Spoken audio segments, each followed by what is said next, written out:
Okay, lads, we should be live now. Sorry for the hold up. Was just finishing some food after we recorded. Got a couple people in here so far. We got Wyatt. Traded 102 for Calvin Ridley, a mid to late 2023 first, and Brandon Cooks. Thoughts on a contending team next 2 to 3 years? Yeah, no, I absolutely love that move for you. You guys will actually be seeing a video that Corey is editing right now where we basically combine the 2022 and 2023 classes. So you guys will see where that mid to late first kind of goes for us. But yeah, I really like that deal for you. Getting that capital, getting the chance on Ridley, getting a contributor this year with Brandon Cooks, especially as a contender. Sorry. Just ate, got some heartburn now. Happy Friday, boys. Happy Friday there, Brock. Happy Friday.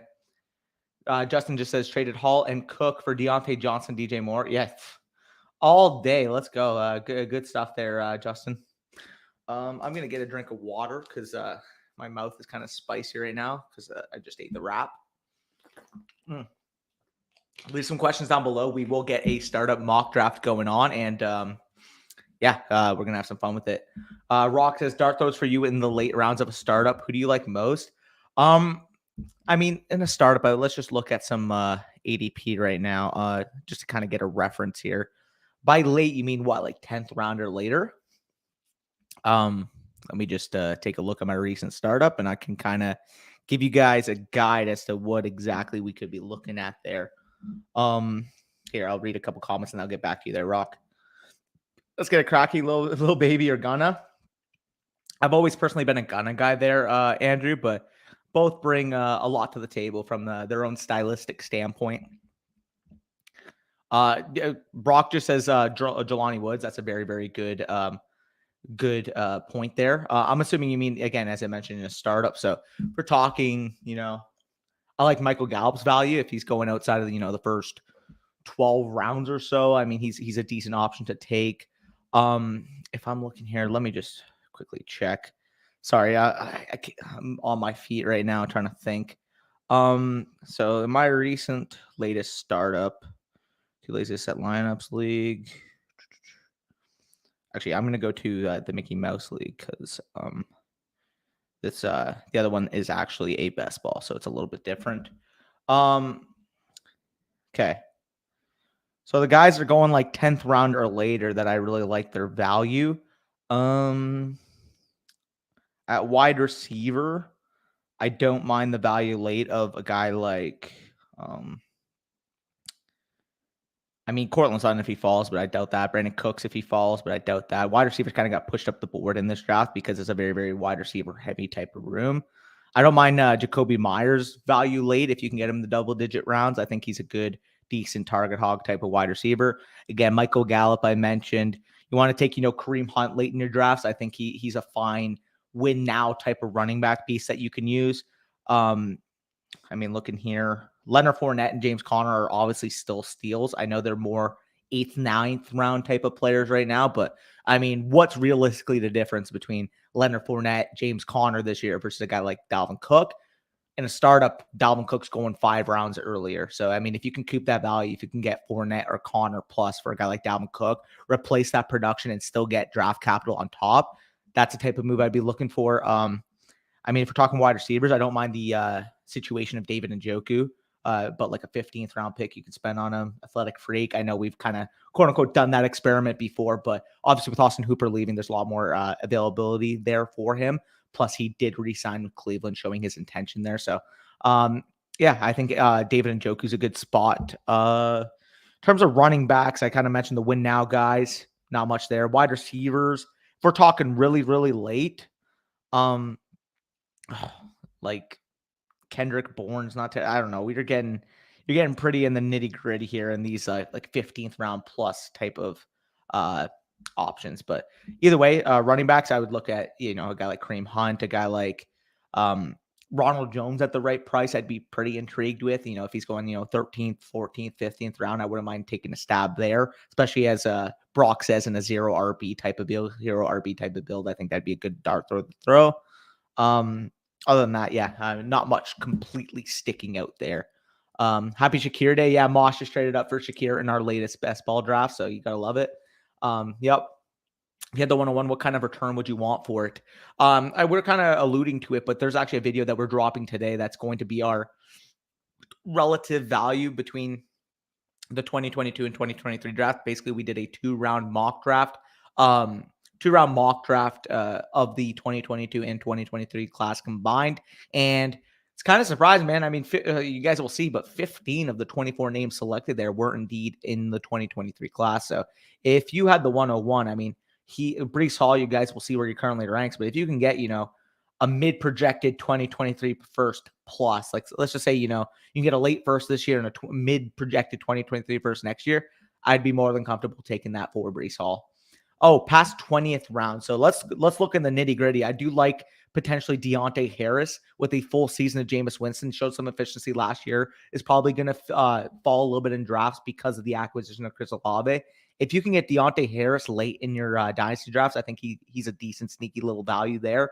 He was very, very efficient on a per target basis. Was actually a top 10 graded receiver via PFF. So if you're getting, wide receiver 3 type of play time for him and an offense that can be unlocked down the field with Jameis Winston starting the majority of the year, I think Deontay Harris could be a very good value. For talking, other names, as you mentioned, 20th round or later. Let me just take a look here. 20th round. Let's just see who was kind of gone in that area.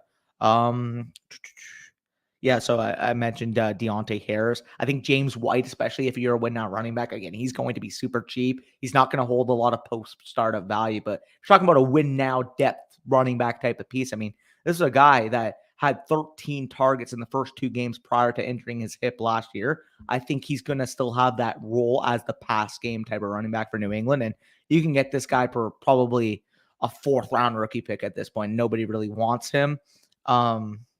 Yeah, I mean, that would probably be a couple of the main names. Marvin Jones, if you can get him to fall, I don't think is bad either. But aside from that, I mean, not too much there. Leo says, "Hey man, I was just wondering if you guys would be doing a stream." Yeah, no, we are streaming right now. Corey is editing our video, and I'm kind of taking over right now. Home guys love Gunna. Little baby got a facts there. That Twitter name where they say, "If no fans of this player left, I am dead," is now with me. Yeah, I mean, Jelani Woods is a athletic freak, if you will. Would you trade Tyler Huntley if you can get a 3rd or 4th round rookie pick, or are you willing to hold him? If you can get a 2023 3rd for Tyler Huntley, I'm more than fine with taking that value right now there, burner. Sure, I'll be funny. What do you think of trading down to the 1st round in startups? Typically against it for you if you can get value. All value dependent for me. I mean, if I get appropriate value, it doesn't matter what pick I have. I am willing to entertain offers, and you will see that when myself and Corey are on the clock in that Tone Setters Patreon League. Depending on who's on the board, that pick could be had. Thoughts on Antonio Gibson in Dynasty now? It is very murky. He's probably, a late first value, pretty tank. And obviously reports have come out with Ron Rivera actually saying that he envisions this as a Jonathan Stewart, D'Angelo Williams type of backfield. I don't know. We'll see how that actually materializes. But I mean, Gibson hasn't shown the ability to stay healthy throughout the last couple of years, as much as I really like the talent there with Gibson. He doesn't have a stranglehold on the receiving volume with J.D. McKissic coming back. And now that you have some type of competition in that 1st and 2nd down role, I am a little bit skeptical on Antonio Gibson. I dropped him a couple spots in my rankings, at least. Yeah, I agree with you there, Brock. My favorite wide receiver sleeper. Yeah, I think Curtis Samuel before they took Dawson was a sneaky name. I agree with you there. Yo, what's up, Spicy? Appreciate it. Love the content. Appreciate that, Brock. Glad to help out.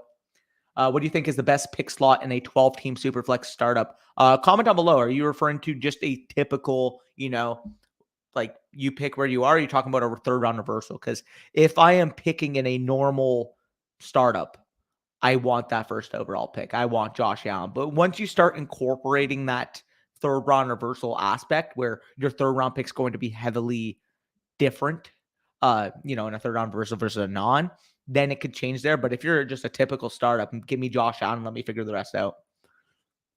Hey, Danny boy, hardest working analyst in the business. I appreciate that, Paco. Means a lot. Yeah, we try to get as much grind going for you guys because obviously you guys love seeing the content. So try our best here. What 2023 first worth in a startup, like a 2nd, 3rd, and an 8th?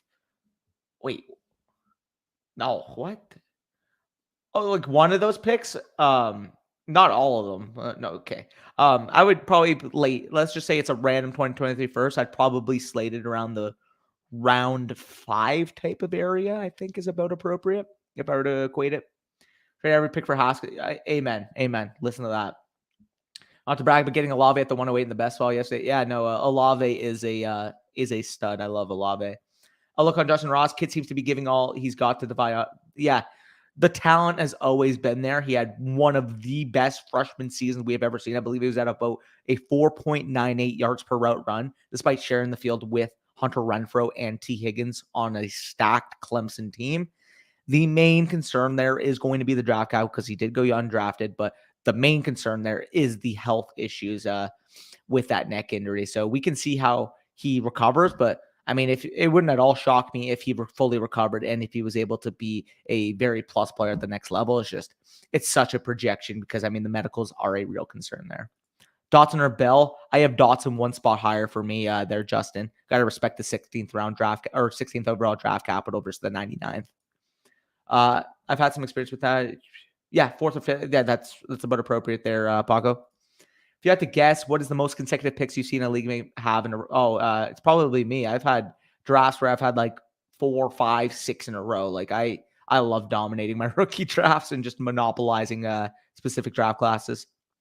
Pick where you are with no third round is 100% a top 3. Yeah, 100%.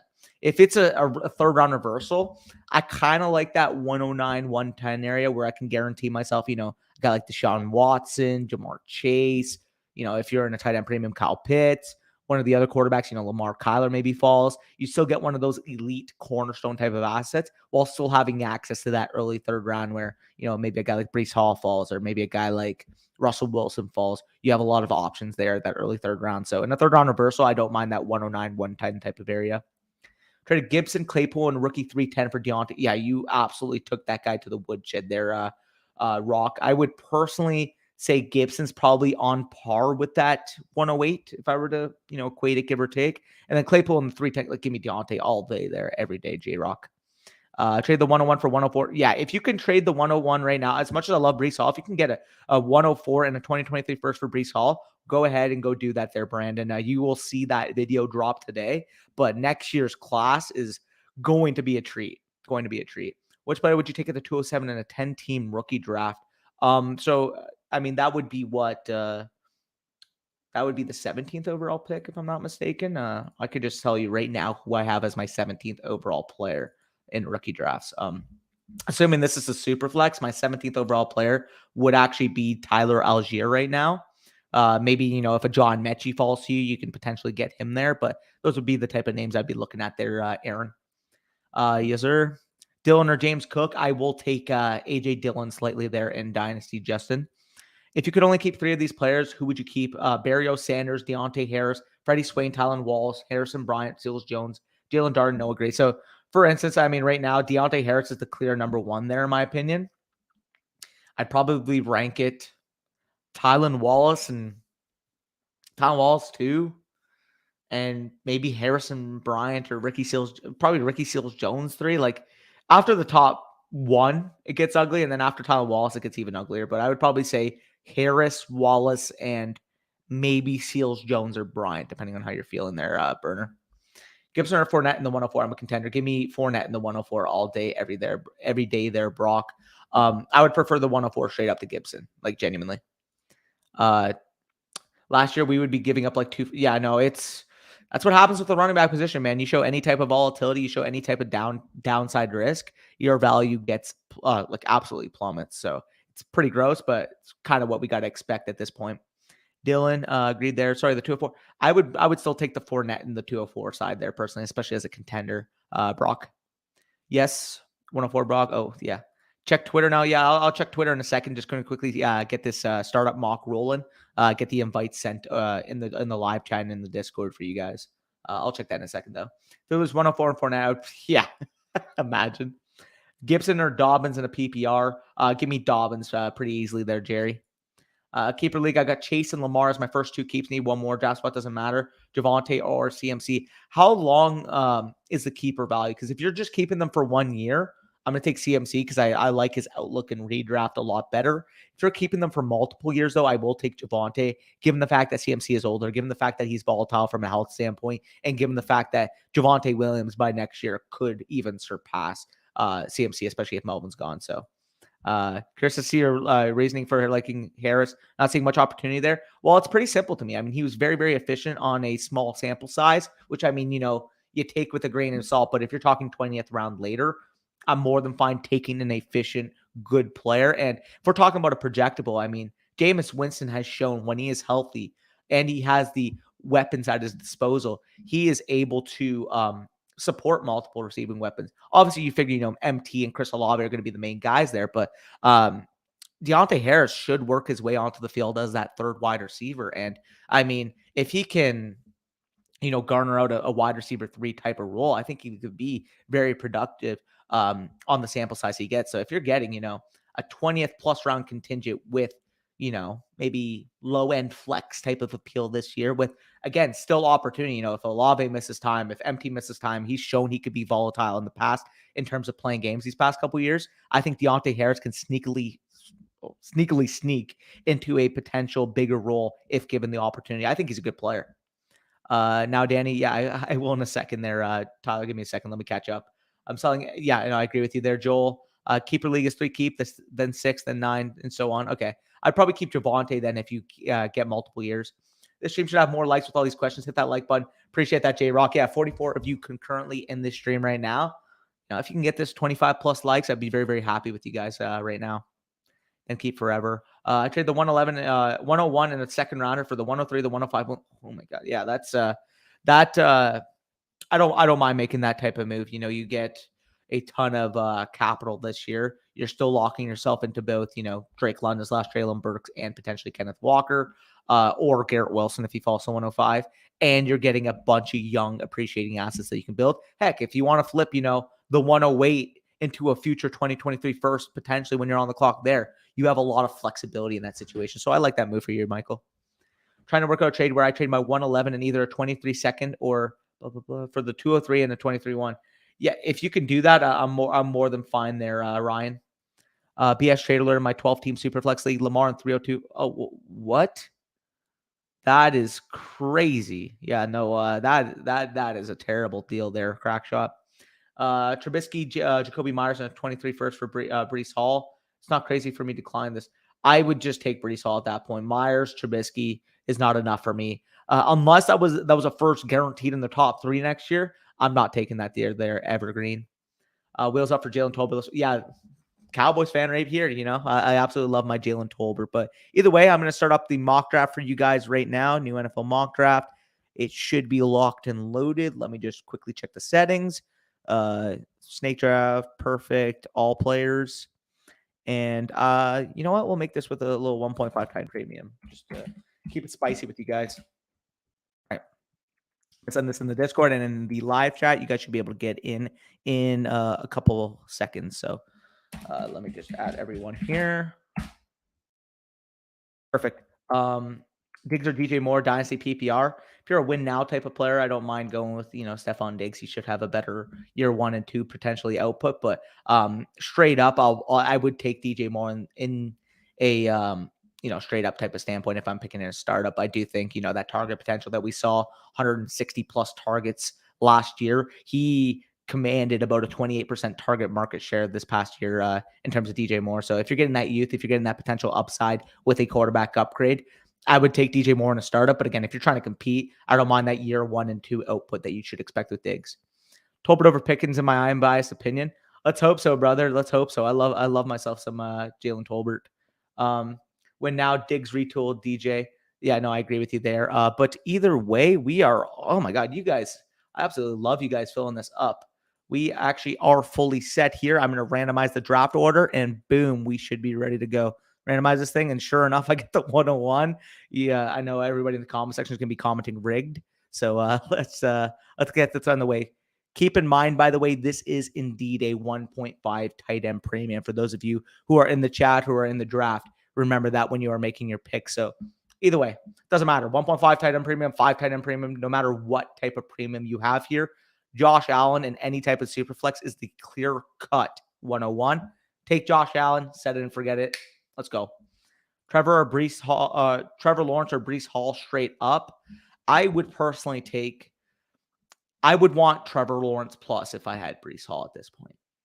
if that answers your question. It's pretty relatively close. Trevor Lawrence is like, a mid to late third rounder at this point. Brees Hall more of a, mid to late 2, maybe early 3 if you get lucky. I would want Trevor Lawrence plus if I had Brees Hall. Bro, how did it feel so fast? Yo, we got a bunch of fiends in here. Let's go. I love it. Hit the 3 likes. Yeah, no, there's only 3 likes. Come on, guys. Let's see it. Later, Dan. Appreciate that, Paco. Check the Discord. Yeah. I love it, though. I love the support. I love the general, degenerate nature of the chat because I'm the exact same way. So about 50 of you in here. Let's just quickly check how many likes you got because I can tell you it won't be 50. There's 19 likes, guys. Come on. Let's get that, or 20 likes now. Let's see that at about 30 in the next 20 seconds if you guys can get there. But either way, after I go with Josh Allen, we do see Patrick Mahomes, Justin Herbert go off the board. That typical top 3 that you usually see in startups, no matter the format. We do see Joe Burrow, Jonathan Taylor, Lamar Jackson followed by Jamar Chase and Kyler Murray. Now we got J.R. Hodes on the clock here. Probably should have set it to 30-second timers, but if you guys can try to keep the picks relatively swiftly, it'll make my time a lot easier here. What's up, Bandit Boy? What's up there, Raver? Nice seeing you in the chat. Forgot to tell you this last live, but in my first ever Dynasty startup, let's just say I took ooh, my God. Was that last year? That is pain evergreen. Obviously, Herbert has very much elevated into that top 3 type of tier. Actually, in fact, if I was on the clock at the 102, I'd take him over Mahomes. And people might think, what the hell? But if we're expecting similar rushing output, if we're expecting similar longevity, I mean, Herbert is one of the few quarterbacks you can say similar longevity with.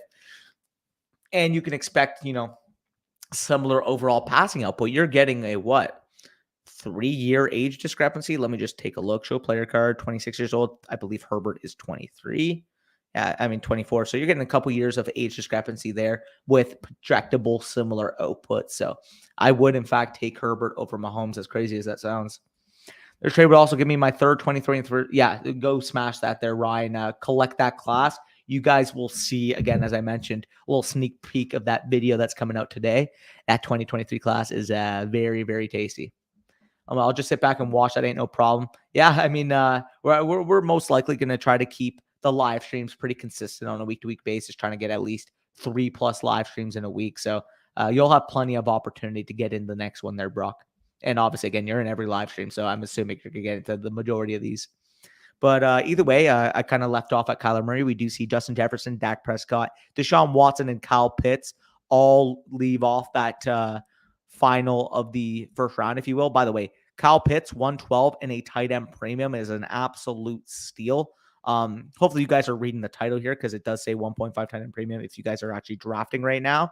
So hopefully we don't forget that. But Kyle Pitts and the 112 of the 1.5 premium is absolute money in the bank. So you pair that up with Trey Lance. I really, really like that 2-pick start there for Jake. So after that, again, Trey Lance, Matthew Stafford goes at the 202, a little early for my liking personally. I can't take him that high. Followed by 3 running backs in a row with Swift, Harris, and Williams. Russell Wilson, Mark Andrews in the tight end premium format. Followed by Jalen Hurts and Breece Hall here. Basically answering your question, Breece Hall or Trevor Lawrence, we do actually see Breece Hall follow that mid to late second, as I kind of mentioned. Last year I look back at it almost. Yeah, it happens, man. I've made tons of mistakes in the past. We live and we learn. That's the whole fun part about Dynasty is that if you look at, startups from your past a year in advance, you'll just, ridicule yourself to the finest degree. So don't overthink it, I would say. Julio landing spot, man, like I don't even know. Maybe like Baltimore. Like it's tough. Will AB play this year again? I don't see a team taking a chance on him this year, but I've been shocked in the past because I said that last year. Facts, that 112 spot. Yeah, I know it's absolutely money in the bank pairing up Pitts and Lance here. A phenomenal start by Jake. Are we going to... What is up, good people? What is up, Rob? Like seeing you in the chat. Rehab, yes, sir. Geist, brother, I don't even know if he gets a landing spot. It's pretty tough, bro. You got LOL. Yeah. I'm actually on the clock here. Lawrence Field. Obviously, I would have looked at, if a Mark Andrews fell, one of these quarterbacks fell, but I did get pretty sniped there. Running back, I mean, I do have Josh Allen, so theoretically, if I was going to double tap somebody here, I could go with, McCaffrey here. So I'm for sure going with CeeDee Lamb. I mean, you guys know me by now. There's no tight ends left here that I would be feeling comfortable taking at that 212. So I would go with CeeDee Lamb for sure. So I'm just going to queue him up, make sure. Now I'm debating between A.J. Brown and Christian McCaffrey in this build. I don't think I ever take Christian McCaffrey in these startup mocks. So let's spice it up and let's see what a Christian McCaffrey build would look like. So I'm going to go with Lamb and I'm going to go with McCaffrey and kind of see how that, elite quarterback, elite wide receiver, elite running back build kind of sets me up here. So as we do see Cooper Kupp go off the board as well. Do you like Dawson Knox in Dynasty? I am comparatively lower than the market on Dawson Knox. He was propped up a lot more so on touchdown opportunity than he was on sheer volume last year. So if we're talking about, opportunity cost, if I'm comparing him, in a range of, let's just look down. He is currently going between, Dalton Schultz, Noah Fant, Mike Gesicki, all guys I'd probably rather over Dawson Knox. Even Cole Kmet, Trey McBride, I'd probably rather than Knox. So if he's going to find his ADP about this high, I'm not going to be buying into Knox at that price. Yeah, I definitely considered, running joke. By the way, if you guys don't know, I always say that. I definitely considered AJ Brown there, but I just wanted to mix in a McCaffrey build, kind of see how it rolls out. Sorry, I'm trying to more trade. Dude, take your time, brother. That's why they're 8-hour clocks, man. Try to, get as many deals as possible done. It's the beauty of fantasy. What pick would you trade for Noah Fant? If you can get Noah Fant for anything like a late second, maybe an owner accepts a late second this year for Noah Fant. If you can get him for that cheap, I would definitely inquire because, I mean, the natural talent, the natural athleticism is still there, even if the situation isn't. And as we know in Dynasty, if you can get any type of value opening because people are so focused on a person's situation, we all know in Dynasty, the talent ends up winning out. So I would definitely be looking to get Fant for the appropriate price. Been seeing some rumors. I'm not too worried about that, genuinely. I mean, that to me is more of a fugaz because at the end of the day here, you don't trade up to number 3 overall to take Trey Lance without at least giving him an opportunity. Worst case scenario, he is what we thought Jalen Hurts was coming into the year, which, I mean, is the absolute worst case scenario. The best case scenario is he is, in fact, more naturally talented than Jalen Hurts, has a bigger arm with just as much opportunity from a ground standpoint, not to mention better insulation in that San Francisco team versus obviously with the Philadelphia Eagles. So worst case scenarios, he's Jalen Hurts with 3rd overall draft capital, which is well worth to me in that top 15 overall area of your drafts. Would you trade Hollywood for AJB? The guy has Kyler. So if you can, I mean, I doubt you get that, but if you can somehow get that, go fleece someone, genuinely. I like Allen Lamb and CMC combo. Yeah, no, that would be the bull case here is I took Allen. He's going to be the quarterback 1 this year. Theoretically, you're kind of logging that in. Get a guy, again, CeeDee Lamb, top 5 overall upside at the wide receiver position. Very, very good player, potential breakout there. And again, as I kind of mentioned with McCaffrey, I mean, you can get legitimately the RB1 overall this year if he hits the nuts, which, I mean, for him, hitting the nuts is just staying healthy.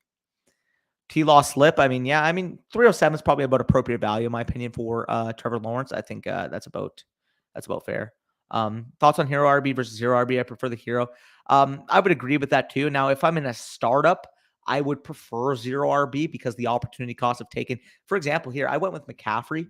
I typically wouldn't take a McCaffrey. I would go with a wide receiver. I'd go if a quarterback fell with a quarterback because I know taking McCaffrey kind of pigeonholes me into a win now. And if we're talking about an opportunity cost standpoint, 2023, 2024, 2025 are all going to be headlined by potential workhorse type of running backs. It is much cheaper for me to tank for those type of players and take them in my rookie draft than it is from a replacement level standpoint, taking a top end running back here who has a shorter shelf life versus, for example, I personally would in most drafts not take McCaffrey over, AJ Brown, over Metcalf, over Higgins, but kind of wanted to experiment with it. But basically here, if you take the wide receiver, you A, don't pigeon yourself into a win now, and B, open yourself for more opportunities to stack up on the running backs in your rookie drafts because the cheapest you're going to get running backs are in your rookie drafts, genuinely. And as we know, you only want to acquire your running backs once you're ready to make a contending push. So those are my thoughts there. I genuinely just, again, I'm going to sound like the biggest Danny, if you will. I mean, I am Danny, but this is the biggest Danny sounding thing, if you will, that I don't like drafting running backs in startups unless I'm getting extreme value, unless I'm getting, the James Connors, the Leonard Fournettes, the cheaper workhorse, intermediate type of pieces that are undervalued comparative to their production is when I'm willing to spend a pick on a running back for the most part. Love these picks at 104. Yes, sir. You think Drew Lock is starting this year? I think by the looks of it, he is going to be the starter in Seattle. Yeah, it's going to be kind of gross. Olive's missed weight. Wait, did he? Oh my God, that's why you said to check Twitter, didn't you? Let me take a look here. Did he actually miss weight? If you guys don't know, Charles Oliveira, fighter, that's going to be wild, man. That's crazy. That's disappointing. Might be another trade done. Yeah, brother, I would be more than comfortable with selling that 209 for the right price. There, Jonathan. This is the perfect time to do zero RB tanking strap because exactly. And I'm glad you mentioned that. I mean, heck, maybe the next 3 draft classes, we're going to see a ton of running back talent come up from college football. I mean, we mentioned this class. It's absolutely phenomenal. You guys will see that video today. 2024, you're still headlined by guys like Travion Henderson, by guys like Braylon Allen, Donovan Edwards as well, Will Shipley, a lot of young, talented players there. And 2025, I mean, it's way early to project, but if Nicholas Singleton has the collegiate career I think he's capable of, he could be in that same, I don't want to say Bijan Robinson, Travion Henderson type of mold, but if he has a very, very good true freshman season this year, playing on what should be a very, very good Penn State team, I could see Nicholas Singleton working his way into that frame of mind from a Devy standpoint. So a lot of talented running backs that I think are going to be taking a lot of veteran jobs in these next few years. Superflex League leaving A-Rod out this long is criminal. He's got I wouldn't take A-Rod this early personally. I understand Superflex, but I mean, we're still talking about a volatile 38-year-old quarterback that we don't even know is going to be making it past this year. So I don't agree with you there, Trev. Need help a little rebuilding. Got the 103. Hall and London going to go 1-2. So I go Walker, Burks, or Wilson at the 103, 107. If you are not contending, it's simple to me. I kind of tweeted this out yesterday if you guys haven't already checked it. But basically, if you are rebuilding, you don't need running backs of value. Genuinely.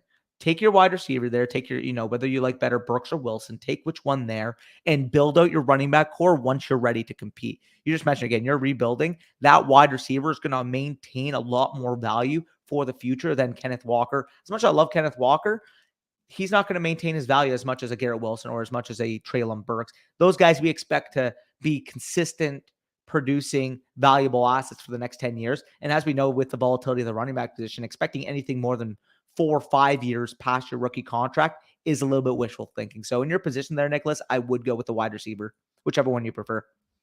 They'll fight tomorrow. Gaethje wins, he's champ. If Oliveira wins, no one is champ. That's that's pretty nuts there, Tyler. I can't wait, by the way, for that fight. It sucks that he missed weight though. Since I'm from full rebound, I should pivot off of the 101, try to get more. Yeah, no, I would do that there, Evergreen. Again, I kind of outlined it, but if you can get, a mid-first this year, as well as a future 2023 first to move off of Breece Hall, more than fine with doing that. Next year's class can be phenomenal. Yeah, for sure. For running back, 2023 can be the new.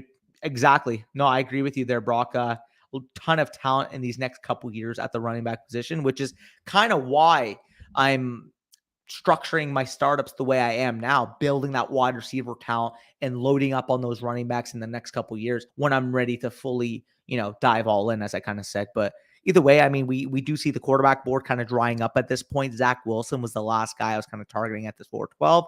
By the way, if I was in a real startup, I would try to trade up for a guy like Zach Wilson. Looking at the board here, not really other than Saquon Barkley, who is probably who I'm going to be taking. Not much here. Wide receiver, I mean, I do like Deontay Johnson, especially because I'm trying to win now.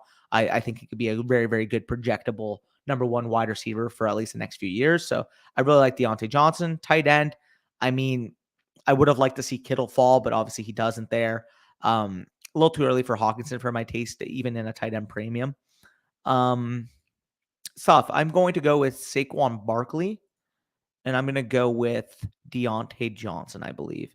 So I'm going to have to load up on some win now quarterbacks later on. But you guys typically don't see me doing a win now type of draft. So if I was doing a win now, this is kind of how I would be transitioning myself. And if you were to take these guys underdog ADPs, I mean, Josh Allen's the quarterback 1, CeeDee Lamb, top 10 type of wide receiver, Deontay Johnson, top 15. And obviously with McCaffrey and Barkley, I mean, if they stay healthy, they can legitimately be the RB1 and 2 this year. So I really like how I structured this team if I'm going to be going for a win now type of strategy out of the startup, which I typically don't do.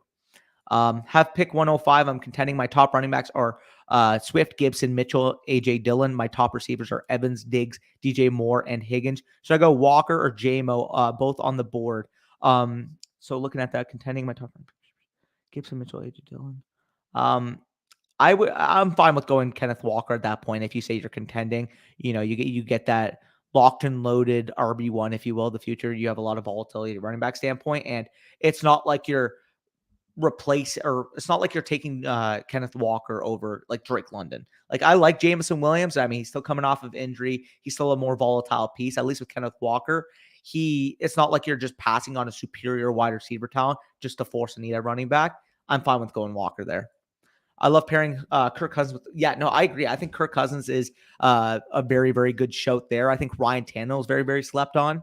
So, I mean, if we're looking at that, Ryan Tannehill, Kirk Cousins, guys like that. I mean, obviously, you got your Tom Brady. If you want to go full win now, this guy should have top 10 production this year, except you don't know what he's going to do past this year. So, those are my typical win now type of quarterbacks. I like Jameis Winston as well a ton. I think Jameis Winston is very, very slept on, especially in this ADP. Other than that, those would be probably my main targets. I think Derek Carr is probably going to find his way off the board before the next time I pick, so I didn't really include him there. But yeah, those would be like the main 2 guys, especially considering, as I mentioned, Derek Carr should not be making it back. I just sent out Hollywood in a first for AJ Brown. That's probably relatively fair. That's really close. That's a really, really close deal. If I'm guaranteed that first is late, I'm fine with it. But if that first has a chance to be mid or early, I would prefer the package there, Michael. I have 102, 108, 109, and am a contender. Who you picking, Super? Well, to start off, if you're a contender, I would be looking to gauge what type of veteran talent you can get, especially at that 108, 109. 102, lock and load, Drake London, top 15 wide receiver for me in Dynasty. More than fine with locking that in. 108 and 109, I'm kind of gauging that trade market. Maybe, somebody is lower on, let's just say hypothetically 108.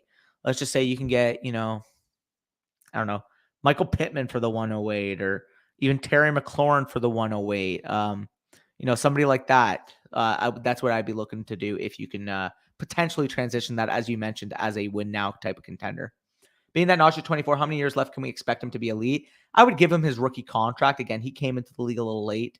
The main concern there is that his value past this year might be on the level of like a Mixon, might be on the level of like, a Saquon, because of obviously once they reach that 25, 26-year-old age, running backs inherently lose value, which is why, by the way, I have Breece Hall ranked above Najee Harris in my Dynasty rankings. But I think he can last his rookie contract. I just don't necessarily can peg him to maintain his value throughout his rookie contract, given the fact that he's going to be 27, 28 years old by the time he's due for his next deal. So is there any reason on targeting quarterback on first picks? Well, simple. I mean, they maintain the most value and they give you a huge positional edge in the super flex. So for instance, I mean, Josh Allen's going to be the quarterback 1, at worst quarterback 3 or 4 this year. He is young. He's got 10, 15 years of maintainable value accumulation. And in general, he locks down a very, very scarce positioning view, because in a super flex, I mean, that top end quarterback production is very, very hard to come by.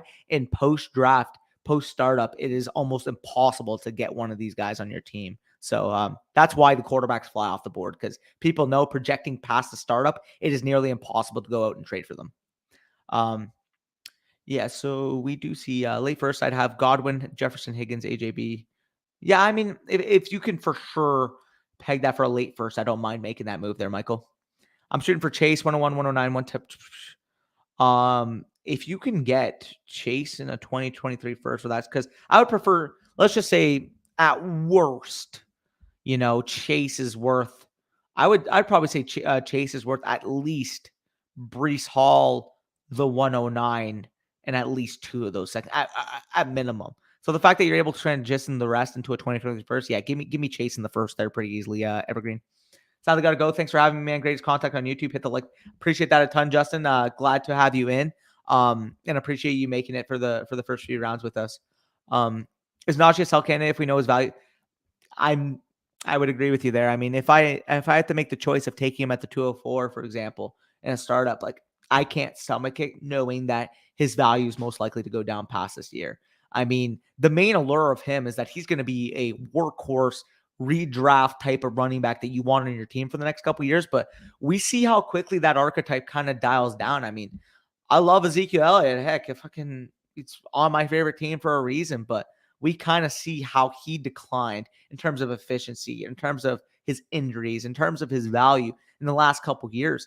Najee Harris is that type of projectable player to a guy like Ezekiel Elliott. So we saw how that kind of worked out. We saw how the Todd Gurley's type of worked out. We saw how the Le'Veon Bells worked out. These running backs who get fed a ton of volume, we love them in redraft because they get so much opportunity to score us fantasy points. But in Dynasty, I mean, those are the type of guys I'm trying to capitalize on their value when they're at their highest. So if you can, get, let's just say here, if you can get, you might be able to get ETN in a first right now for Najee Harris.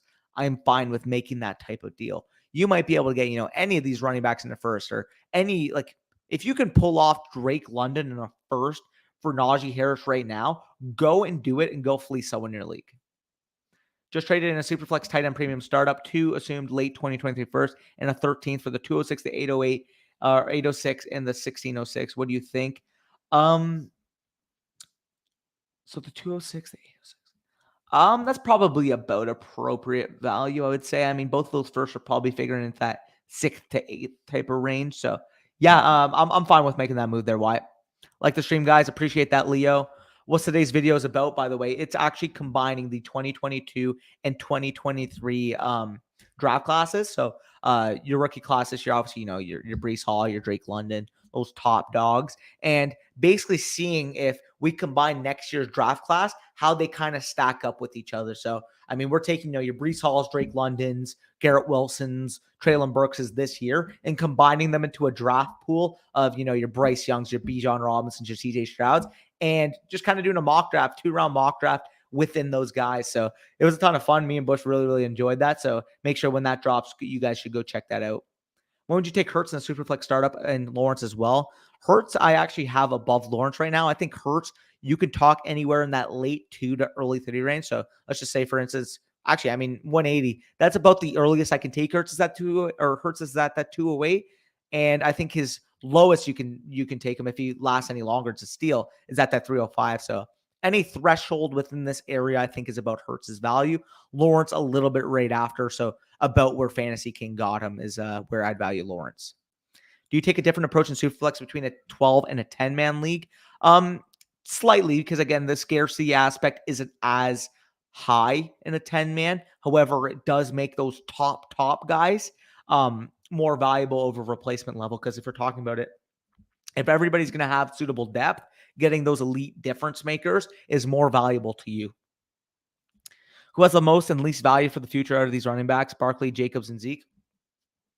I mean, you literally listed it right in order. Barkley, Jacobs, Zeke is how I would deal that out. But we do see Devontae Smith go off the board. If you guys are going to let me get Elijah Moore at the 612, I'm taking Elijah Moore every time, by the way. This is criminal for Elijah Moore. Suit him up there. Any running backs? No running backs that I would find suitable here. Quarterbacks, I mean, Kirk Cousins, lock and loaded. I'm more than fine with taking him here.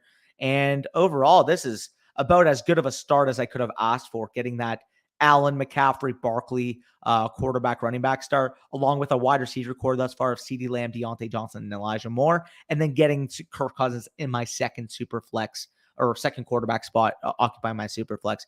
This is about as ideal of a win now type of start as you could possibly get. And honestly, guys, I don't know how you guys just let me get Elijah Moore at the 612, but I very, very much appreciate it because this is a guy I'd be comfortable taking in that 5th round area. I mean, if I wasn't a win now, I would have considered him over Deontay, though I have Deontay a little bit higher, but that would be a conversation. So the fact I'm able to get him here, appreciate you guys because I'll take that any day. Yes, Nick, the mid quarterbacks are less valuable. exactly what I said. Just wanted to say, thank God it's Friday. Yeah, Officer Penhall from 21 Jump Street. Big shout out from Lexi for that comparison the other day. I had to clean up my dog's area. Did I miss him answering my question? I did answer your question. Which one was? I would be comfortable going out and getting Chase for that price, by the way, Evergreen. Why does T. Higgins seem to go later than his consensus rank? I don't understand that either. I mean, T. Higgins at the 309 is absolutely stealing, in my opinion. Very, very good value. Very, very good pick there by J.R. Hodes getting T. Higgins that late in the draft. Yeah, exactly, Brock. I can't believe that either. My startup draft is today. What round has the most exciting or most value excluding the first? Well, if we're talking about like if you're moving down, I really like this pocket of wide receivers in that 3rd to 5th area. Like if we're talking about it, like, yeah, I like CeeDee Lamb here. He's my next rated guy. But I mean, if we're talking, Cooper Kupp down to Deontay Johnson, I mean, heck, I didn't expect Elijah Moore to make it, but I'd include him in that group as well. Anybody really in that 3 to 6 round area of wide receiver is absolutely loaded, because then we do see a little bit of fall off at wide receiver after those guys. Like we get into, as much as I like a Monra, I wouldn't take him over those guys. Hopkins, Allen, Sky Moore, Darnell Mooney, Brandon Ayuk. Like I would look at it and say like probably 3rd to 7th round of wide receivers is a good spot. I love this build. You can win now, sell those running. Exactly. That's the way I like it too there, Brock. I've seen some crazy. I can't fathom everybody being so low on Elijah Moore now. Like they do realize that this is not a Garrett Wilson's the number 1, Elijah Moore is a strict number 2. Like these guys are going to work interchangeably. Like let's just contextualize that right now. Both of them have a ton of versatility working inside out. Both of them are refined route runners. Both of them are good after the catch. I think you're going to see it more as maybe not because I don't think Garrett Wilson's Jamar Chase, and I think Elijah Moore comparatively to Garrett Wilson is closer than what Higgins is to Chase, but that would be like your mold there. What Chase and Higgins are both occupying top 6 overall dynasty wide receiver spots. Maybe we're talking Garrett Wilson and Elijah Moore more on the level of top 12 overall dynasty receivers by the year's end. That's how I view it. So it's just exactly there, Brock. 102 Walker, London. Give me London there, David. What do you expect the Jets' target shares to be between Wilson, Moore, and Davis and the tight ends, running backs? And does the added weapons concern you, considering how high you guys view them? Not necessarily. Again, I think both of them can garner 20 plus target share or target percentage share. I can't fucking talk right now. Both of them can garner 20 plus target share percentages on this team. Both of them are skilled. And as we saw with Elijah Moore, he had a realistic stretch where he was, in fact, a top 10 wide receiver in fantasy. Again, maybe, it limits his ceiling, bringing a guy like Garrett Wilson who can compete with him for that level of targets. But I think both of them can occupy 45, 50% of that overall Jets passing attack. So I have no problem with taking both Garrett Wilson and Elijah Moore. Exactly. I mean, I will take the dip in value. And again, that is going to open up a big buy video or a big buy window, similar to kind of what we saw with Higgins last year. As soon as Jamar Chase was brought into that Cincinnati team, we saw a huge value opportunity to go out and acquire Higgins. And obviously that paid out tremendously. So if you can get Elijah Moore again for 612 startup prices right now, go out and go send feelers. I mean, I've had people message me that say, should I offer the 108 for Elijah, the 109 for Elijah, the 110 for Elijah? If you can get Elijah Moore for anything past the 105 in your rookie drafts, go out and do it right now. So I have Burrow, T-Law, Zach Wilson, some pretty lower tier wide receivers, and Bateman, only notable running back. But I have to go Brees and Walker in my rookie draft. I personally would go with Brees, and I would go with Brees, and I would go with wide receiver there, Michael. The only way I would take the running back there is if I was for sure ready to be a contender. But if you're not, a top 3 or 4 team in your league, just take the value, take the wide receiver, in my opinion. And pair him up with Brees Hall. Basically, the Jets only have 2 mouths to feed, Wilson Moore. I agree with you there, Brock. I agree. I think both Jets receivers can be relevant. And as you know, we are as high as you can be on Zach Wilson in terms of this channel. So, yep. Dable increased Daniel Jones rushing ability. I'm not saying he's out. Potentially, I don't know. the Giants are very, very weird in terms of what their plan is at quarterback following this year. I'll say that. Sorry. Can't trade down to 1-2, but like Walker better than Breeze. I mean, I would just take Breeze, but I don't know. I can't. I don't even know what to say there. I would sell Akers and go 0 RB and just tank legitimately and hope you can have your picks next year and get a top running back in the class. Yeah, no, I agree with you there. Evergreen, that's a good spot. Brock, you say that, but last year Zach was always looking for Corey.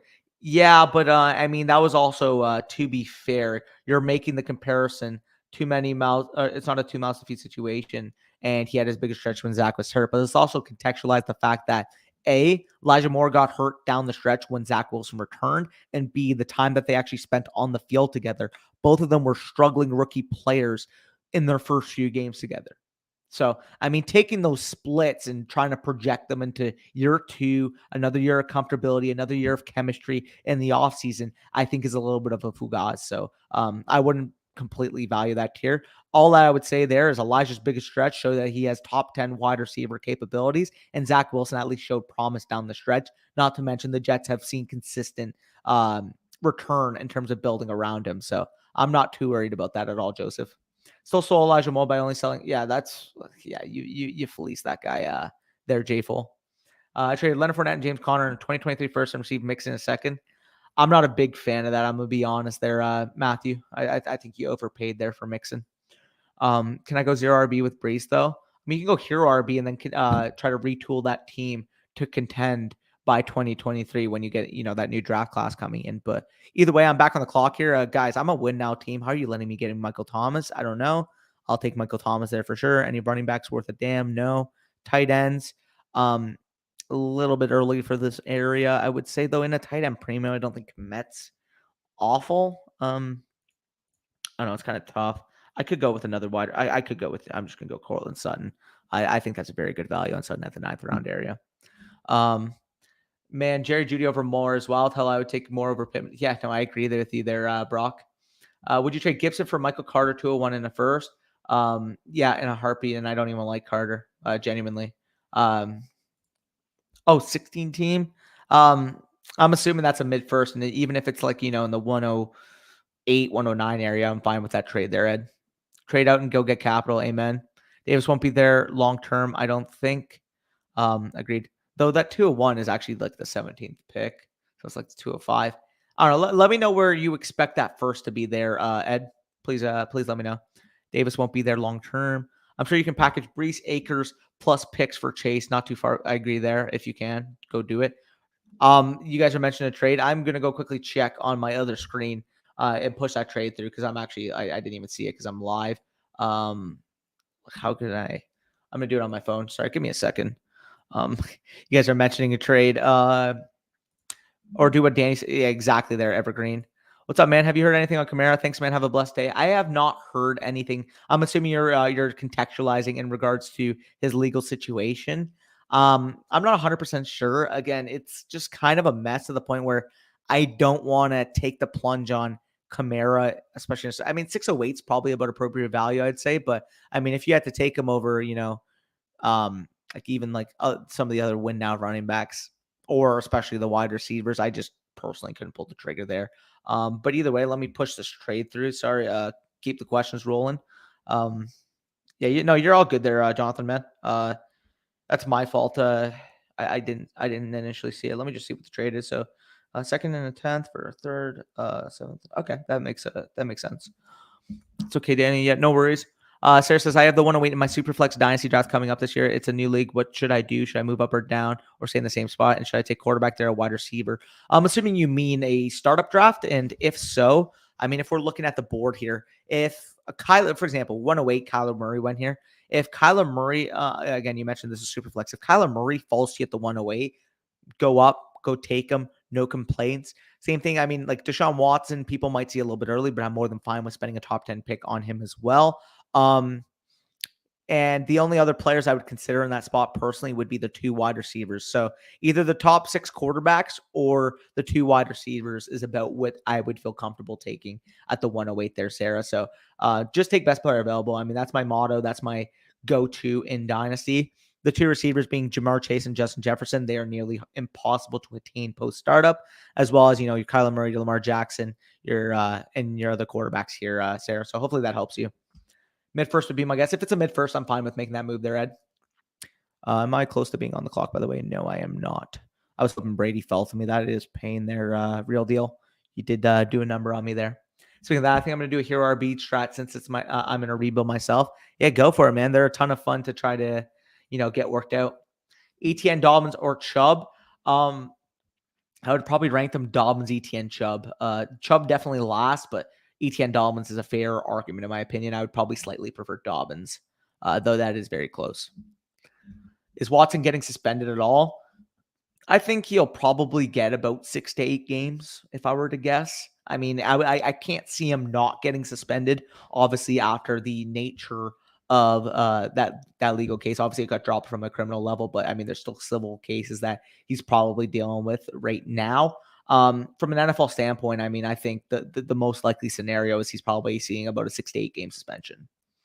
PPR, if it's a full PPR, I don't mind go with ETN over Dobbins, but that is the conversation point. Chubb is not even in that conversation for me. 608 for Kamara is too early. It's not too early. That's about appropriate for me, though. A lot of people will argue that's actually too late because I mean, you guys know my thoughts on running backs. But if you're a win now and you want to spend 608 on Kamara, I don't think that's egregious personally. Loving my team. Let me just take a look. So you got, yeah, no, you're looking good there for a win now perspective. There, P-Walk. I pressed the wrong button. Let me pull that up and let me hide that. Would you consider taking at these spots 107, 109, 202, 209, and the 303? So as I mentioned, if it's the same league as you mentioned earlier, and you're a contender, I'd be looking to shop those late first round picks. But if I had to stay and make my picks at that spot, I mean, 106 to 109 area, 107, 109, you can't go wrong with any of Olave, Jameson Williams, Sky Moore, Jahan Dotson is about what I would say. So all occupying that area of your draft. 202, I mean, if David Bell is still available, I'd really, really like David Bell, rookie receiver from Cleveland. And then in terms of those 209 and 303, maybe you get some, cheap running backs like Damian Peters, Tyler Algier maybe falls. Guys like that is about what I'd be looking at there, Nicholas. But I'm about to be back on the clock here. You have to trade your firstborn. So exactly. And that's kind of why I mentioned it.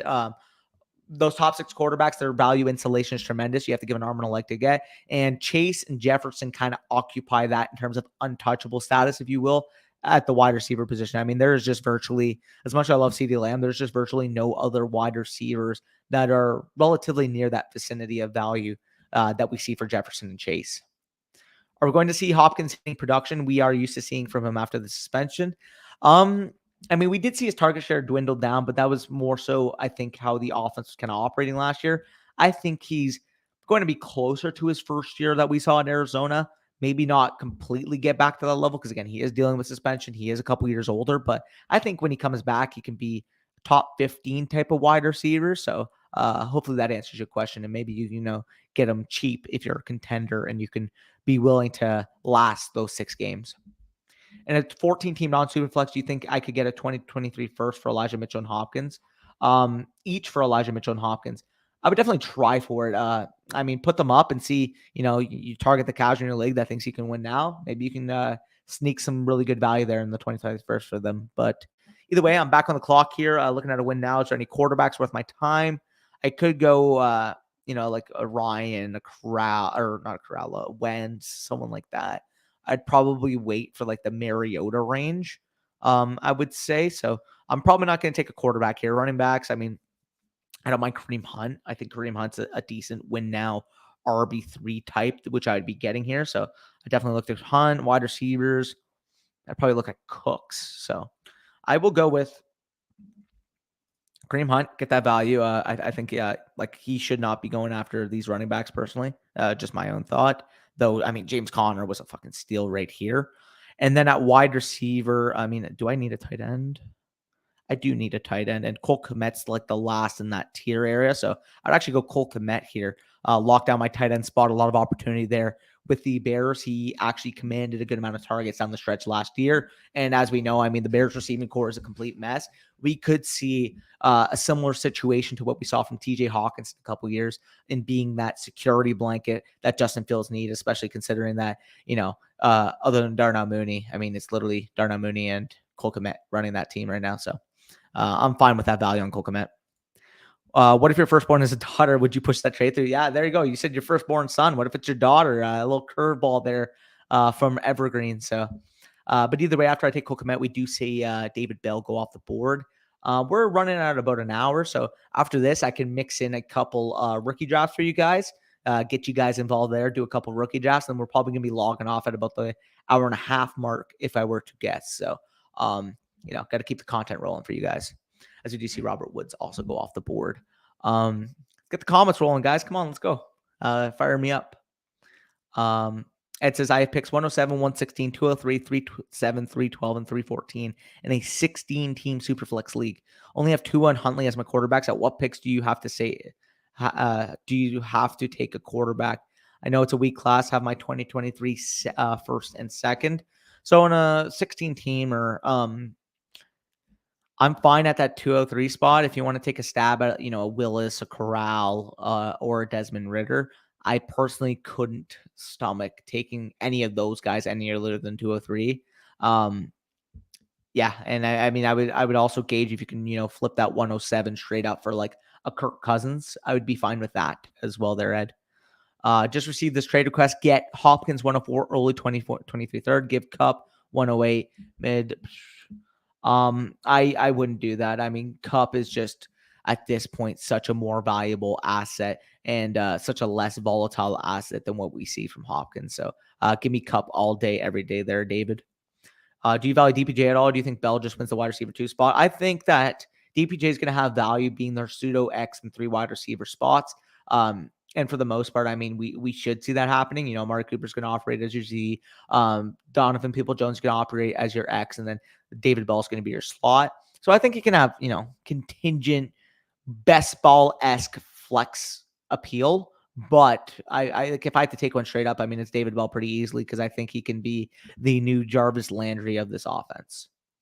What's the price it would take you to sell Gibson? If I can get anything past a late first, if I can get a mid first, 106 to 109 type area for Gibson, I personally would probably pull the trigger. Though I do think you can get a plus on top of that. Maybe you can get, the 107 and the 2023 second. I think somebody might be willing to pay, and I would take that.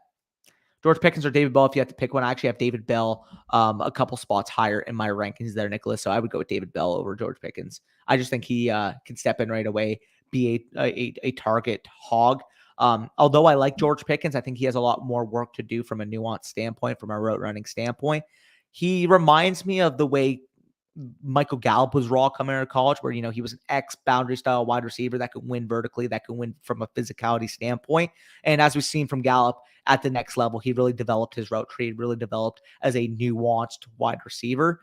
I can see that being the case for Pickens, and maybe he develops into, a Michael Gallup level player, which, by the way, if you guys think that's a negative, Michael Gallup, second year, 1,100 yard type of wide receiver, top 24 wide receiver in fantasy. I think that could be in Pickens' range of outcomes. However, I think David Bell's range of outcomes could be Keenan Allen, could be prime Jarvis Landry, could be in that type of mold. So I personally would slightly lean Bell there. Not sure why Edmund slips in both redraft and dynasty. It's because he's a volatile asset, but people don't necessarily think he can handle that 3-down workload. And as we kind of seen, I mean, with Miami, with McDaniel coming there, obviously with McDaniel, we know he comes from a San Francisco system that doesn't value whoever gets paid the most, doesn't value whoever got drafted the highest, will just play the best overall player. Could that be Chase Edmonds? No, but from an opportunity cost standpoint, comparative to the rest of the backfield, I just don't want to find that out. Lost my redraft league last year because the commission removes. That's a Fugazi. I mean, your commission is that's a little collusion right there. 106 and Pollard give me 106 side very easily there, Wyatt. What didn't you like from Pickens? I just didn't think he was an overall nuanced type of player. I mean, Sky Moore, I had no questions about his transition to the program. A guy like, Olave, a guy like Jameson Williams, I don't really have as many question marks at the pro game. With Pickens, he was a very volatile vertical threat in college. He didn't have an expanded route tree. He didn't necessarily show to be a complete wide receiver. Can he develop into that? 100%. But I just think David Bell is so safe. The only real negative in his profile is the fact that he's a negative athlete, but I think he can step in immediately and potentially contribute, 100 plus targets right off the bat. So I don't necessarily see that from Pickens. I think he might take a little bit more time to mature and, get nurtured as a pro style wide receiver. So that's my thoughts on Pickens. I think he's raw, but I mean, you mentioned the ceiling. I think he can be, a Michael Gallup type of player, maybe a Michael Gallup plus, depending on what happens. Rank these from best to worst. Mechie, Tolbert, right exactly in that order there, Nicholas. I know I'm a little biased because I did play with Mechie, but I do think that 44th overall draft capital does give him the edge. Rank these running backs. I'll see them in a second. Thoughts on Davis Mills? And nothing more than a stopgap player. I think they're drafting a quarterback there next year. Rock. Are you okay with my hero RB strat? Yeah, I'll take a look at it after we finish this draft. All I know is I remember you made a couple snipes on me, so I feel like I'm gonna like it. These are wide receivers. Pick 104. What about pick 104 there, Scott? Rank these running backs: White, Pierce, Spiller, Ingram, Algier. Give me it: Pierce, Algier, Spiller, Ingram, White. There, Nicholas.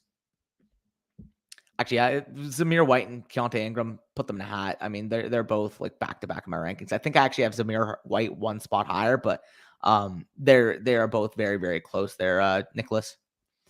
10-team superflex tight end premium. Herbert and Watson, running backs Dobbins and Hall, receivers. Should I package any of these players for Pitts or Andrews and ride with Komet?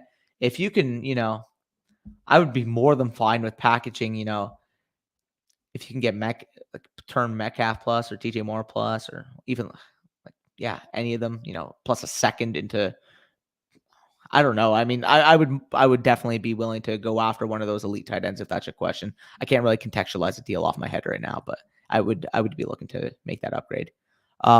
Here, either way, let me go back. I'm actually on the clock here. I'm just gonna go to Tyler Lockett. I think he's a very good win now type of wide receiver pick. So I really like what I built here. Let me get into some comments and then I'll start up a rookie draft. Here from today, who do you guess is the bust we are all getting in this 2023 or 2022 rookie first round? Honestly, any running back that gets forced up into the first round, not named Walker or Hall, is going to be a misallocation of assets. Like if, James Cook gets pushed up, if a Damian Pierce gets pushed up, if any of those guys gets pushed up into the first round ADP, I would say them. Aside from that, I don't really see many bust candidates, if you will. There, David. Got Trevor Lawrence also at WB. Is there or at quarterback? Nice. 104 and 27 for Sanders and Pittman. Give me 104 side there, Scott. I think Sky Moore. I can't see that there personally. What do you mean play with them? I played with Team Ontario with Mechie. So I played for the Hamilton Ironmen. He played for the Brampton Bulldogs. So we played against each other. And we did play Team Ontario back in 2014. So that's what I mean. I like when I say I played with Mechie, I played with them.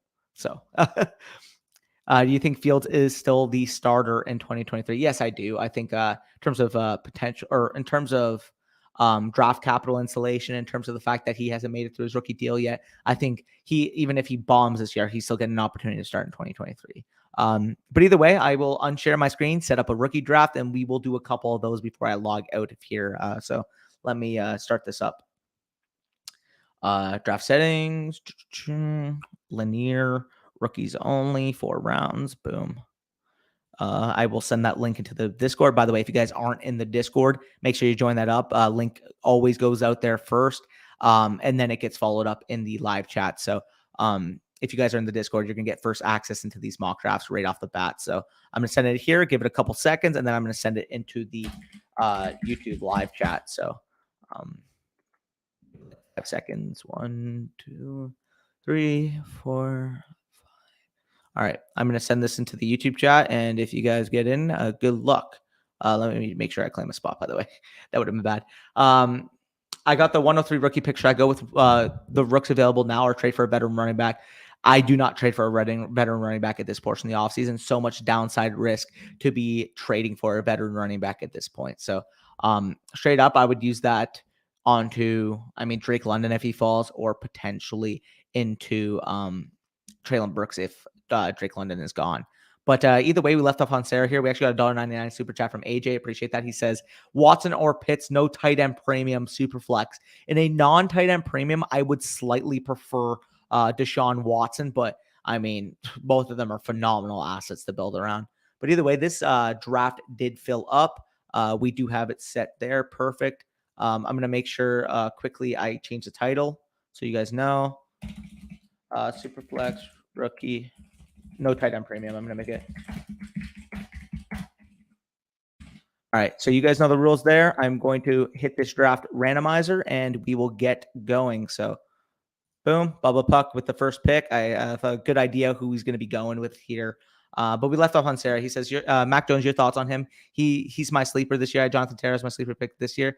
I don't see that with Mac Jones simply from a sheer upside perspective in fantasy football. He's a solid, Kirk Cousins, quarterback 2, quarterback 3 type for the long-term in Dynasty. So that's his appeal. But from a straight projectable ceiling standpoint, I don't think he has top 5 overall quarterback in fantasy upside, given the fact that he's not a deep ball type of thrower, Russell Wilson, Dak Prescott, Matthew Stafford type, where he makes up for the lack of mobility with a bunch of deep, explosive plays. Neither, as I mentioned, he doesn't have the legs of a guy like Jalen Hurts, a guy like Lamar Jackson, Kyler Murray, Justin Fields, even like a Justin Herbert. So I don't necessarily see a huge ceiling on Mac Jones. So although he's fine, quarterback 2, 3 type, I feel comfortable with putting him in.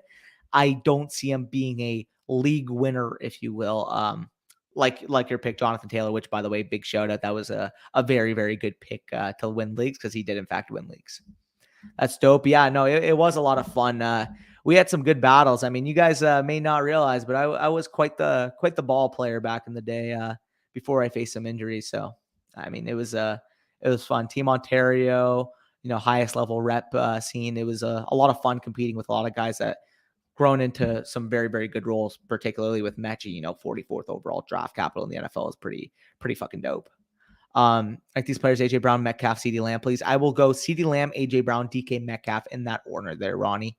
Quickly got another super chat. Appreciate that $1.99 from AJ. He says, I already got Herbert and trading up. Still Watson. I'm more than fine with taking Watson and pairing him up with Justin Herbert. But either way, I am on the clock here. You guys did see Breece Hall, Traylon Burks, Drake London, Kenneth Walker, Garrett Wilson go. Your prototypical top 5. By the way, I'm for the person who said, look at my team, I completely forgot that's on me. Send me a screenshot and send it in the DM, and I'll take a look for you there. I forget who said it, but either way, I'm on the clock here. Olave Moore, so I should be able to get Jameson Williams. Or am I blind? No, Jameson Williams went. What? Oh, 109. Okay, Jahan Dotson would be my next guy, so I would go with Jahan Dotson here and be more than comfortable with that. Nicholas says, what should I trade James Conner for? Pick-wise, what do you think? If you can get, I would try to aim for a back end first, or I try to aim for 2023 draft capital again. If you can get, James Conner and like a 2023 second or 2023 third and parlay that into a 2023 first, if you are a rebuilder, I would be more than comfortable with that.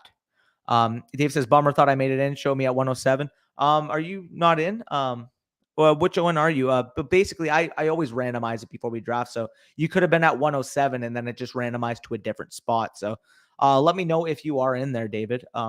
That is weird, though, if it showed you in and then didn't end up materializing into you being in the draft. Let me know if you actually made it in, maybe in a different spot. But typical first round for the most part. We do see Breece Hall, Traylon Burks, Drake London, Kenneth Walker, and Garrett Wilson go off the board in the top 5. Again, I mentioned you're going to see that in the majority of your rookie drafts, followed by Jameson Williams, Olave, Sky Moore, Jahan Dotson, Christian Watson, Kenny Pickett, and George Pickens tailing off that first round. Start off the second round with fan favorite of your boys over here at FSC with David Bell going off the board at the 201. And we got champ shit on the clock. So we'll see where he goes here. Didn't make it in, rip. Yeah, no, I will do one more after this. So again, we're about 114 in time. I'm comfortable with doing another one for you guys in the 4-round rookie mock draft. So make sure you have that ready to click into right after this. All right, I'm out. I got to make something to eat and then grab the old lady. Can't wait for the video. Peace out, Danny in chat. Appreciate you hopping into the stream, Evergreen. Seen you in a lot of these streams over the last week, so appreciate that consistent support there. But yeah, peace out. Good luck. 101 or Najee. I actually have 101 Breece Hall ranked over Najee, but for the most part, you could probably expect to get 101 plus for Najee for a lot of people. But for me personally, I would actually take the 101. And it seems like all of you guys actually agree. I didn't expect that. But yeah, I agree with you guys. I agree with chat. I personally would take Breece Hall over Najee Harris if I was in a startup right now. But either way, I'm about to be back on the clock here as we do see my boy John Mechie go off the board. That is pain. I was hoping maybe I can take him and just, shout him out right there. But we do see Wan'Dale Robinson go off the board here too. I don't really feel comfortable with these quarterbacks and a non-tight premium. Maybe you can go with running or with a wide or tight end, but whatever. My next running back would be Tyler Algier. I know a lot of people might have Rashad White, but I actually do slightly prefer Algier. So I will go with Tyler Algier here at the 209. They did release Mike Davis, and Tyler Algier has both the size and the profile to be able to fill into that at minimum first and second down role for the Atlanta Falcons with a lot of opportunity there. So I'm fine with spending, a late second round dart throw on a guy that could potentially go up in value past this year if he does get that workload. And then it opens up a big buy window for me if he says, has a Michael Carter type of rookie season. And I have that little selling window, if you will, after the season. Let's go G-Men. No, not a chance there, John. Go Cowboys. You see the jerseys in my background, baby. Come on. So bummed I picked up Trubisky last season, predicting he would get a shot and then the Steelers get picked. Yeah, that's pain. That was a savvy move by you. Unfortunately, the Steelers just said, nah, none of that fugazi. I don't know. It's unlucky, and it's funny because, Trubisky's probably a better quarterback right now than Kenny Pickett is. So, yeah, that unfortunately didn't work out for you. David, sorry, I'm just talking on fumes right now. An hour 15 straight. You got to give me a break there. But either way, we do see, Rashad White, a lot of value there. Third round running back going at the 3-2, I think is a very, very good value piece there. So I like that pick. I'll kind of see what falls back to me at the 3-9 here. But these rookie drafts get ugly real quick. Hey, man, would you value Walker? How would you value Walker? I'm in a 0.25 point per carry league. I still have Breece Hall as the 101. If you want to argue anywhere between 102 and 105, I am more than fine with that there, John. At the 102, you want to take him, go ahead. You want to take him at the 103, whatever. I personally have him as my 105 because I would slightly prefer the receivers. But again, as me and Corey have kind of outlined for the last few weeks, if you want to take Walker at 102, I'm not going to get too mad at you for it. But either way, we are almost back on the clock here. Kind of want to see what's available at that 309. Should be pretty interesting. But talking pretty fast right now. So just leave some comments in. Let me know what you guys want to talk about, and I'll cover whatever you guys need. Sorry. Oh, that rap is really getting to me right now, right before I hopped on the stream. Let me get some water in me.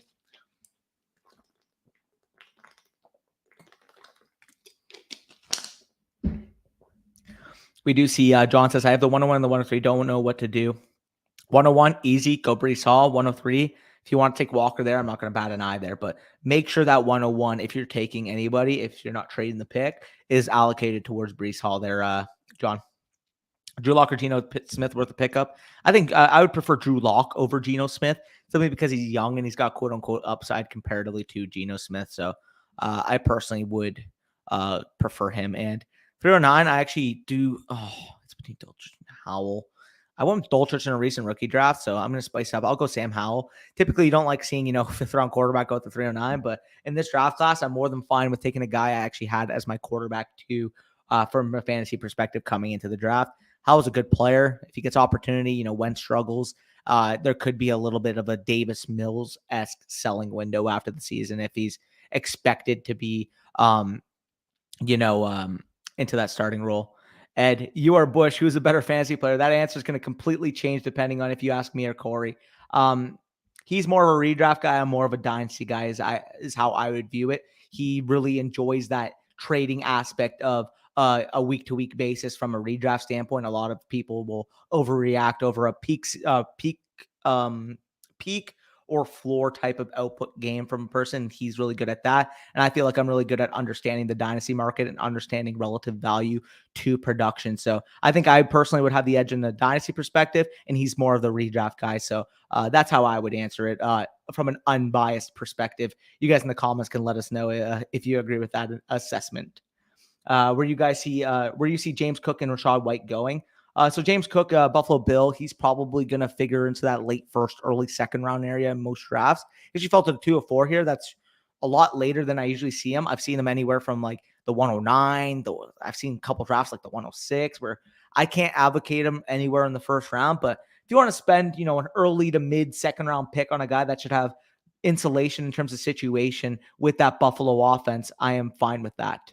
And in terms of Rashad White, anywhere from that mid second to early third, like this 302 is a very, very good value on Rashad White. I think, you want to spend anywhere from like the 205 on for Rashad White. I'm more than fine with that. He's around the 208, I believe. I don't have my rankings right in front of me right now. He's about the 208 for me, but anywhere in that range, I feel like is fine. I hate snake drafts. Yeah, they are. I will say rookie drafts should always be linear. Your startup should always be obviously snake. But yeah, if you're doing a snake rookie draft, I just don't get that at all. What's the one player this season you're trying to buy the most? Ooh, that's an interesting question. I really like the value of Marquise Brown. Obviously, he got a little bump with the trade, but even before that, I thought he was relatively undervalued. I would say that from a running back standpoint, I like ETN a ton, especially in redraft. If you can get him, round 4, round 5, I'd really like that. I mean, same thing. Like I've heard some circles where DeAndre Swift is falling, mid to late second round, and even in redraft. And I mean, this was a guy who was a top 5 running back prior to being hurt last year. So if you can get him, you start off with say like a Justin Jefferson or a Cooper Kupp at the 104, and then a DeAndre Swift falls to you at the second round. Maybe a Saquon Barkley falls to you in the third round. That is such a good start if you were to project from an early redraft standpoint. I really like that start there. Those would be the type of guys I would be looking at, in terms of comparing their opportunity costs. How are you feeling about Philly in the eyes of a Cowboys fan? I really like what you guys have been able to do. I mean, unbiased, I think you guys have built a very, very good outlook for your team. You've got, the nest, if you will. Obviously, you're waiting on what happens with Jalen Hurts this year. If he thrives, you guys are going to be a playoff team. If not, maybe you can look to make that quarterback upgrade in the offseason. But from a pure asset management standpoint, I've really liked what Philly's done. Unbiased as a Cowboys fan.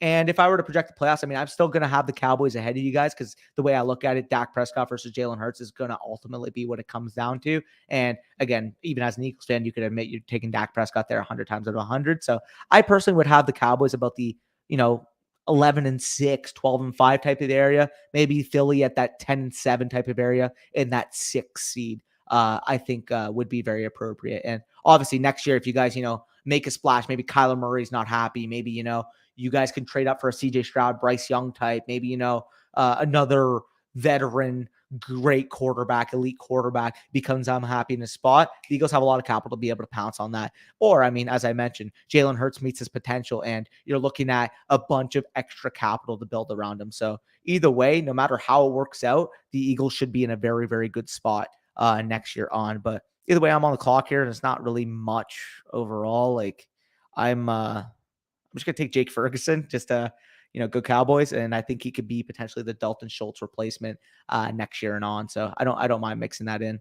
Hate to give spoilers, but Hurts to Brown over McNabb to Owens. Book it. Yeah, that would be pretty interesting if I do say so. So Ronnie says agreed on that aspect. Yeah, appreciate that. Just tried to be as unbiased as possible when I made that assessment. Cup or a mid 2023 first. This is the perfect rebuilder versus contender question. If you're a contender, I don't mind paying that price for a potential league-winning type of wide receiver season from Cup, and vice versa. If you are a rebuilder, if Cup's like your main piece and you don't have much else, parlaying that into maybe a JSN next year, a Boutte next year, maybe a Gibbs next year, I think is more than fine. So I think that's like about appropriate value for Cup is a mid 2023 first, though some people might disagree with that. How much have you looked into the 2023 class? Honestly, hey, brother, Nate, I'm glad you mentioned that. The video coming out today is literally talking about the 2022 class and the 2023 class in combination. So I'm sure you're going to enjoy that as much as we enjoyed making it too. Which side, DK in the 102 or Jamar? I don't, if I Jamar, I don't think I can give him up for that. And I know people are going to be like, well, what the fuck? I mean, DK's a top 10 receiver and Drake London's another top 15 receiver. It's just the insulation from a value standpoint you get from Jamar Chase is unlike anybody else in Dynasty apart from the top 5 quarterbacks. So I would need an overpay if I had Jamar Chase to get rid of him. By the way, I'm gonna set up another rookie mock in about 2 minutes. For those of you wondering here. How much you guys covered during the season for redraft? Found you guys for the first time after the season, so I never got to follow during. We cover a ton during the season, talking about waivers, talking about trade show, talk about start sits, talk about live streams, Sunday morning live streams. We are basically everyday content every day of the year, 365 days a year. We're basically, putting some type of content out. So from that regard, I mean, do not worry, Rom. We're going to keep that updated from a content standpoint day to day. So stay tuned. Well, 101 or Najee in the 106. Najee in the 106. Like, I love Breece Hall, but Najee in the 106 pretty easily there, Josh. Danny's building a powerhouse in the listen to Dino. Bush competed for the ship last year, but Danny has a far better outlook long term. I mean, I'll show you guys that team in a second. I really, really like how I structured my retool, if you will, in that league. I'm doing my first startup this year. I normally join orphans. Any tips? Just be fluid. Just be proactive. I would say that I don't feel pressured into, making any rash decisions. For example, I'm assuming you're on a slow clock. Gauge interest on a trade. Gauge interest on people's relative value on the pick on the board and kind of see if you can maneuver down. And the other trick I would say is that outline the players that you feel comfortable in certain tiers and kind of attack the end of those tiers, maybe getting value on the way. So that's my main advice. We actually have a couple videos on the channel for our biggest advice and biggest mistakes you can make in your startup draft. So go check that out because there's a ton of videos actually outlining our exact processes, myself and Corey's, when attacking your startup draft. But just stay fluid, just stay confident when you're on the clock is the biggest one I'll say if I'm going to go off my head. Would you trade Gibson for either 106 or 2023 first and Pollard? I would take the 2023 first and Pollard if I'm guaranteed that's going to be a random first and has a chance to be early to mid. Rebuild it with 106, 107, 108. Is it worth to give up 108 in a second for the 105? Nah, I mean, I would actually rather try to parlay that into a 2023 draft pick. So if you can get, a 2023 first for any one of those picks or multiple of those picks, I would look to push back your asset and gain more liquidity long term. Because as we know from a asset standpoint, as soon as you materialize any of those picks into players, their value will go down simply based on they can get hurt. There could be off-season training news. There could be volatility on the field. At least when you're in a rebuilding possession, building and building and building future capital, you'll never lose value on. So I would suggest going and parlaying those picks you have now into future capital if you can. Felix Jones should not be going undrafted in rookie draft. No, I agree with you. I mean, you want to spend a third, fourth round dart throw? I'm more than fine with that on Felix Jones. I mean, he did get third round capital, so you have to respect that he'll at least get an opportunity there for Chicago. We take London if you have Pitts already. I'm more than fine with that. If I have Pitts, if I have, Tyler, or I mean, you're not going to have Algier, but if you have any Falcons, Calvin Ridley, whatever, I have London as my 102. And no matter the situation, I'm fine with taking him at the 102, if that answers your question, CG. I took London and Ritter having Pitts. Exactly. No, exactly. I'm the same way. Would you trade a 109? Now that's too much for me. If you can guarantee me, though, that's early to mid, I'd probably do it. If you can guarantee me that pick's going to be top 6, I'd do it. But otherwise, I think that's an overpay just for a random pick, if that helps you there, David. But either way, I'm going to start up a quick other rookie draft, get you guys in here, and I'll hop off, eat some dinner after this. So draft settings should be all set. Let me just take a look. Roster settings, draft order. Okay. I will quickly send this into the Discord, and then I will give it 5 seconds and then wait for you guys. So there you go. Add everyone quick. By the way, if you guys want to join the Discord, link is in the description. So if you want first priority into these mock drafts, there, be my guest. But where do we leave off here? Okay, so we got a few in here. Let me claim a spot before I forget. David, you actually got into this one. A little shout out there. Let's go. What's your hottest take for the season in terms of who will boom and who will bust for me? I feel like Trey Lance won't be that what they hype him up for be. I'm not even in a redraft mindset right now, but if I were to say, the biggest bust, it's going to be these older veteran running backs. So I think Dalvin Cook is a ticking time bomb. So if you're taking him anywhere, he's probably going to go in the top 15 for most of your drafts. Maybe that's my hottest take, is that he's not going to finish as a top 12 running back this year. So take that how you will there, Rom.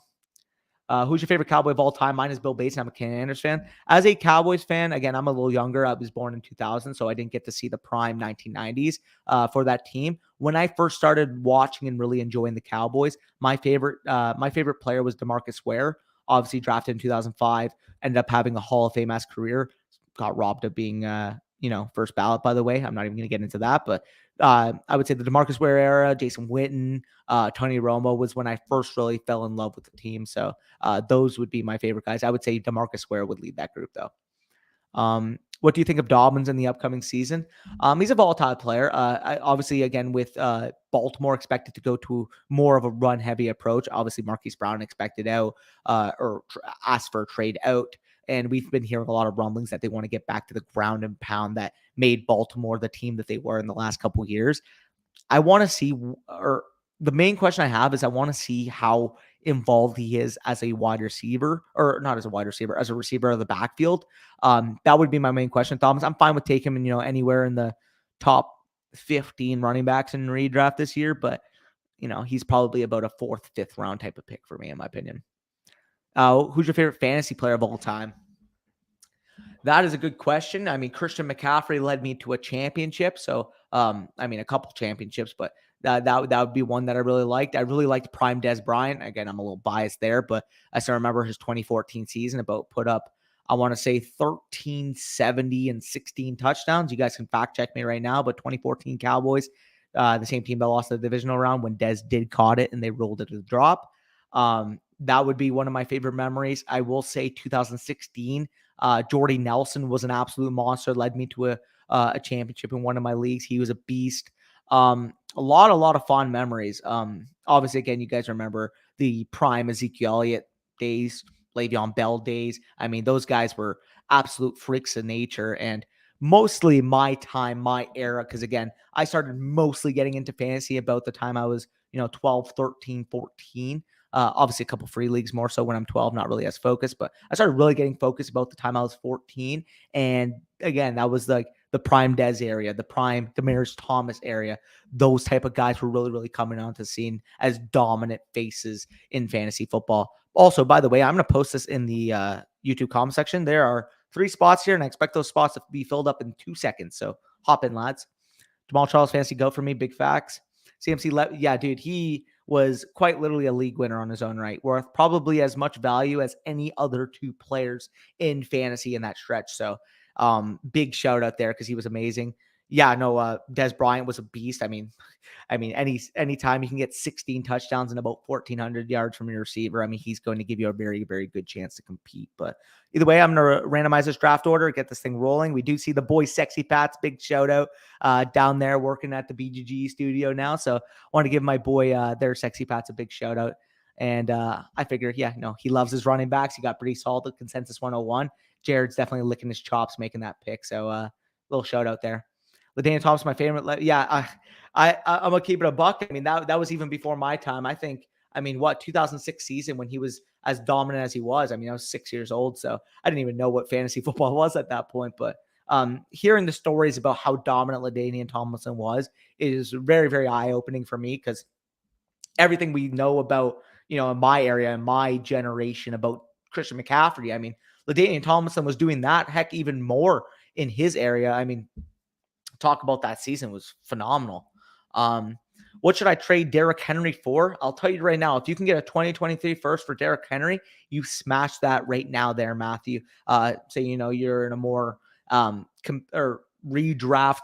train of thought type of league, you can get a 2023 first for Derrick Henry. I would definitely take that right now, Matthew. But I'm on the clock here. We do see my boy Olave go at 106. My 107 is actually Jameson Williams, so I will take him at the 108, get a little one spot of value there. So more than fine with Jameson Williams at the 108.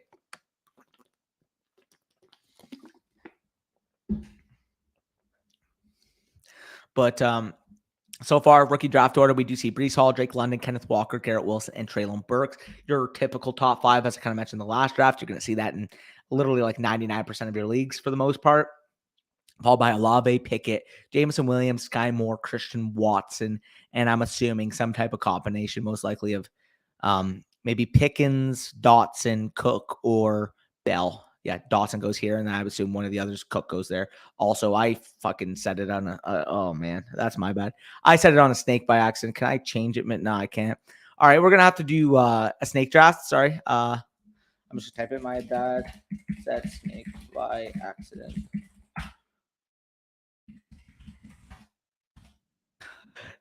Yeah, no, we'll deal with it. It's not that big of a deal. Whatever. I mean, so, hey, if you guys do snake drafts in your home league, I mean, here we go. So, yeah, that's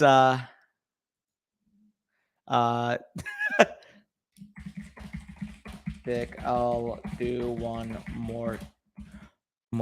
Sorry, just give me a second to make up for this. Fuck, my bad, boys.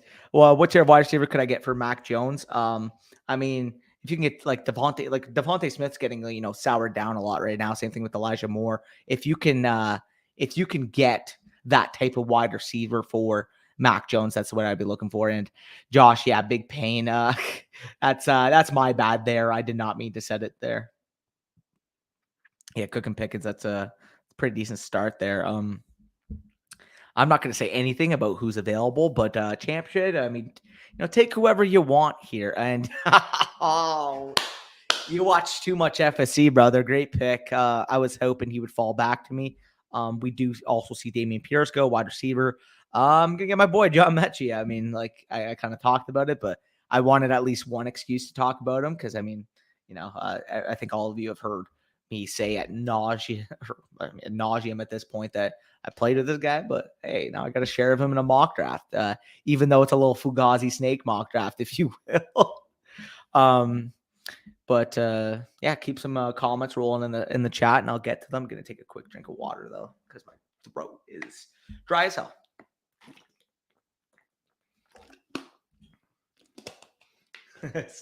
Sexy Pat's like you saw I was at 101. Yeah, no, I 100% did it on purpose, brother. Here, come on, guys, 80 people in the live stream right now. Let's see some comments rolling. Come on, I'm spitting on fumes right now. An hour 40 in, and I don't think aside from a few drinks of water, I've taken a step. So leave that. And if your actual rookie draft started yet, so after we do the next rookie mock, I'll do one more because I did fuck up. I'll make it a 30-second clock because I mean a minute clock is just kind of a fugaz at this point. But I'll do one more rookie mock draft, and I'll kind of show you guys how our rookie drafts have materialized either thus far or how it finished off, so you guys can get kind of a clue as to how exactly it is looking. But we do see Bubble Puck. If you guys can try to pick relatively quick because we're trying to bang these out, and I don't want to have you guys running for too long. We do see Henry. Hello, hey Henry, nice seeing you back in the chat. Big shout out there. Should I trade Najee Harris? Depends on value, always, brother. If you can get a good amount of value for Najee, I would entertain the offer. What's your longest running Dynasty league, and can you show the startup draft so we can all point and laugh? So my current one is about 2020, I want to say. I'm in a lot of relatively new startups. A couple leagues we had didn't necessarily last, unfortunately, but the startups I have are more recent startups. I actually first got into Dynasty at about 2019, 2020.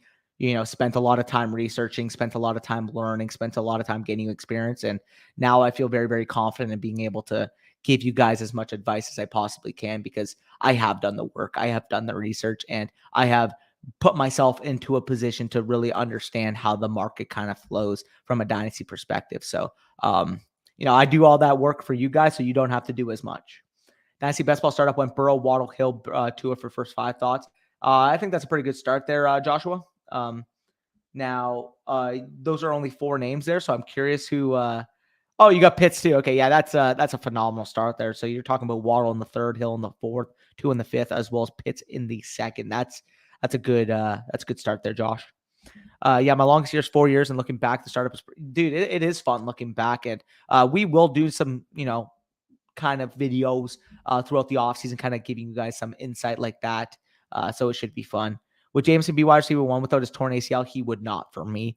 You can make the argument that he could work into that top 5-6 area, but I think he's more of a raw player than a Drake London and a Garrett Wilson. I think Treylon has as much or more upside given his frame, given his natural transition as a yards after catch player. Not saying that Jameson Williams isn't amazing in that regard too. He is in fact the number 2 in the class, in my opinion.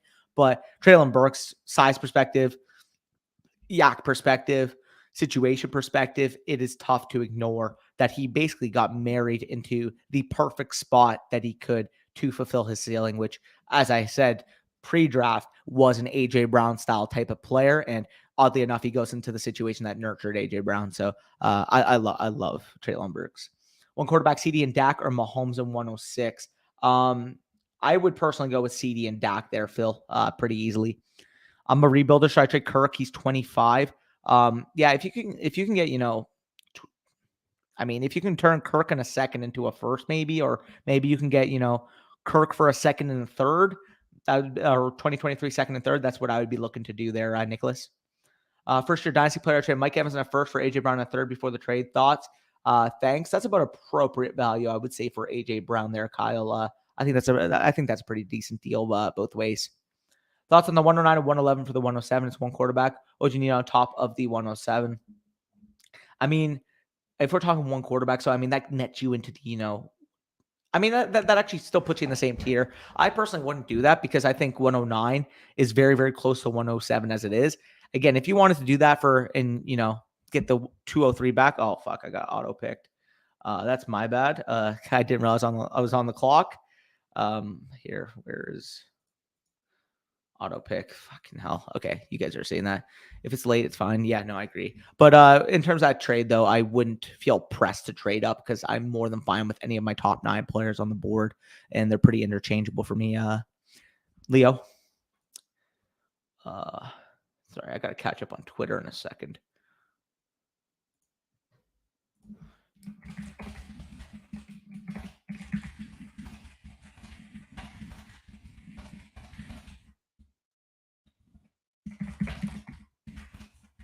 Sorry, guys.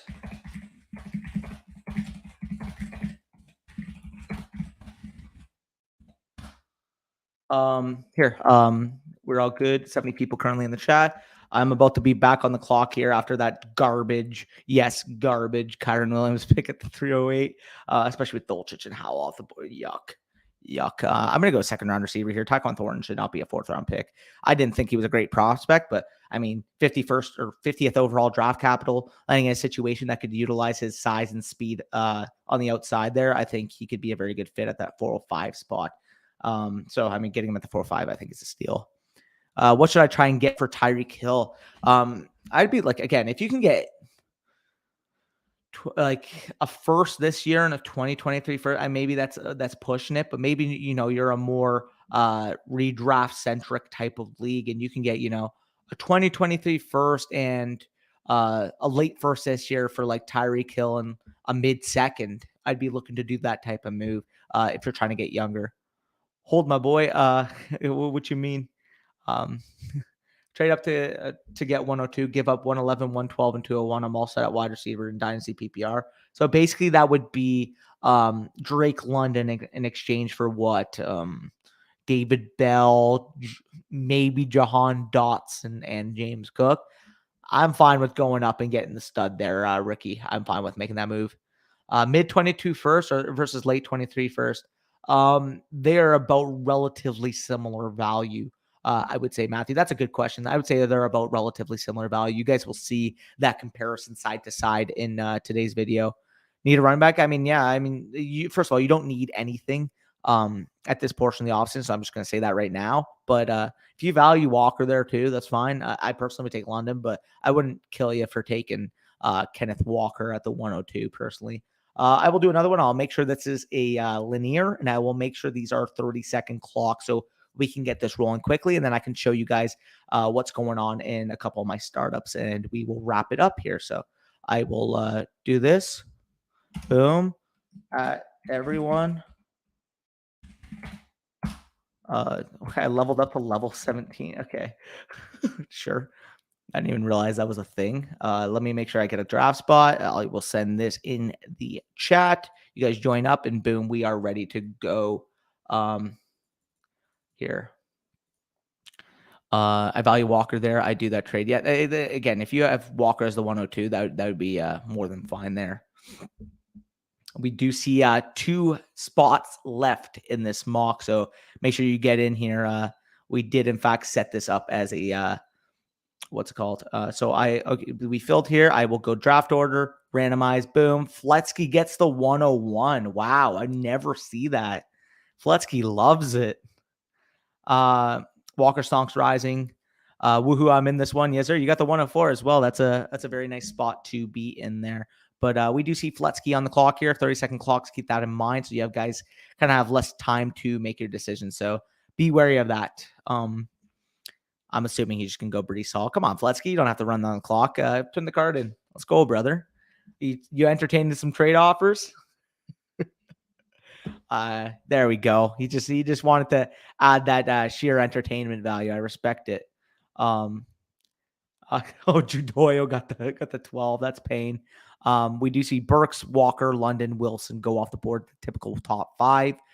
Jameson Williams, Mike Murphy's probably going to go one of my 2 guys here, and then I'm going to get the other one. So I'm more than fine with it. Walker dividends. Yeah, Walker solid.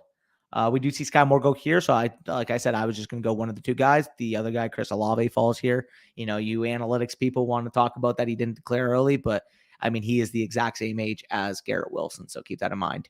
London at 4. Yeah, that is absolutely sick there, Jonathan. Potentially. I'll let you know after this there, Fletsky. I'll let you know. Bro's still going. Yeah, I'm running on my last fumes here. Gonna finish this mock quickly, and because I promised another one and I screwed up the last one. So to make up for it, I promised that I would hop in and do another one. So quickly finish this, show a couple of how my rookie drafts went. Probably tail this off right prior to the 2-hour mark. So we are cooking right now there, Brock. But either way, capping this first round, we do see Breece Hall, Traylon Burks, Kenneth Walker, Drake London, and Garrett Wilson go off top 5. Then we see Jameson Williams, Sky Moore, Chris Olave was my pick, Christian Watson, Kenny Pickett, Jahan Dotson, David Bell finalize that first round. We do see, to start off the second round, George Pickens, James Cook, Desmond Ridder, and John Mechie all go off the board. So, and those guys that are Olave haters need to touch grass. Literally, like it's pretty funny because a lot of them don't realize that Olave is the same age as Garrett Wilson. Like Olave is a 2000. Like okay, you want to hold it against Olave, go ahead, but he's going to be a very good player at the next level. And we kind of talked about it on our own a little bit, but I mean, he to me is a B+ version of Devontae Smith. So, I mean, obviously he didn't have, a Heisman level last season where people were kind of willing to, negate the analytical, disadvantages he had to his profile, but Olave was a very good prospect. The draft capital shows that. He's got a very, very good fit now, fitting next to Michael Thomas. So I really, really like Chris Olave. I think people are kind of just sleeping on him for whatever reason. So we do see on the clock here, Rashad White, a couple of quarterbacks, tight ends. I do see Wandale here. I really like Wandale at this spot, taking the chance there. So I will go with Wandale Robinson. Going to try and trade Chris Carson for an early second. What do you think? If you can do that right now, I don't even think Chris Carson's going to play this season. So if you can get a second for Chris Carson, go steal it. Because again, I think he's going to retire, to be quite honest. I'll never forgive my Saints for drafting Olave over JMO. Honestly, I mean, both of them were very, very good compliments to what you could have wanted there next to MT. So I think both are fine. Love will be locked and loaded wide receiver 2 right away, I bet. Yeah, I agree. He is so pro ready, is so nuanced. 3-level threat, good hands, can work all portions of the field, can win all 3 phases of his route. The only real question mark you have with a guy like Chris Olave would be the yards after catch ability, which if you're in New Orleans, I mean, his main job is going to be able to stretch that defense out anyway. So I am not too worried. I think him and Jameis are going to be able to blend very, very well. Jameson or Olave. I currently have Olave one spot higher simply because Jameson is dealing with that injury. Could potentially face planner status if he doesn't meet return this upcoming season in his first year. But that is very close. I can't fault any guys for either taking Jameson over Olave over Jameson, or Sky Moore in that area as well. There, Nicholas. What do you think about Davis Price? Film isn't special, but he has a capital and good landing spot. I think he fine.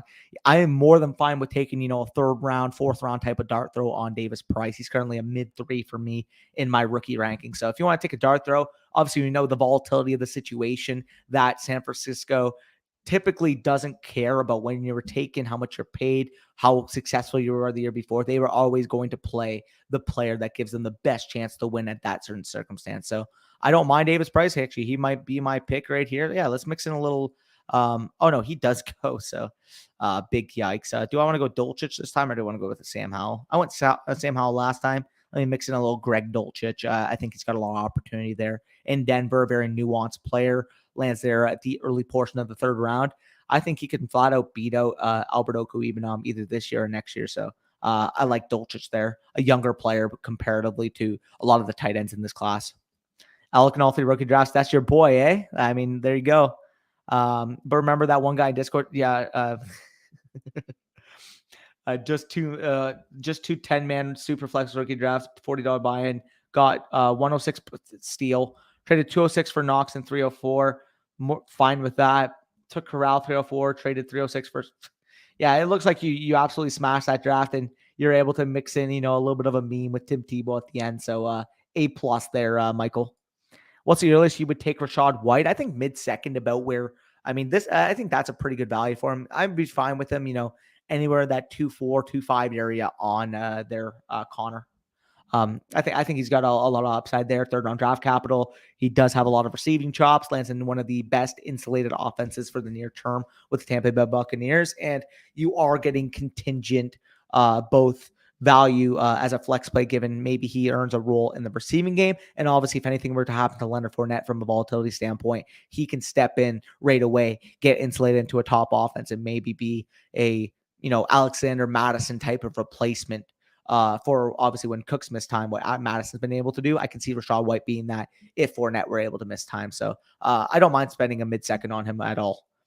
Swift or Javonte? I slightly have Javonte ranked higher, but if it's a full PPR, I would definitely consider Swift because of the receiving chops he brings.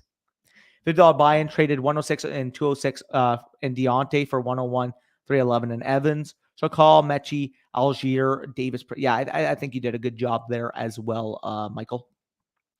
About to be back on the. I never take Velus Jones. I mean, I know he's old as fuck, but 4th round, whatever, 3rd round draft capital, kind of see how that plays out. Thoughts on Alec Pierce? I think he's okay. 3rd round, early 3rd round. I think you got a good value on him there.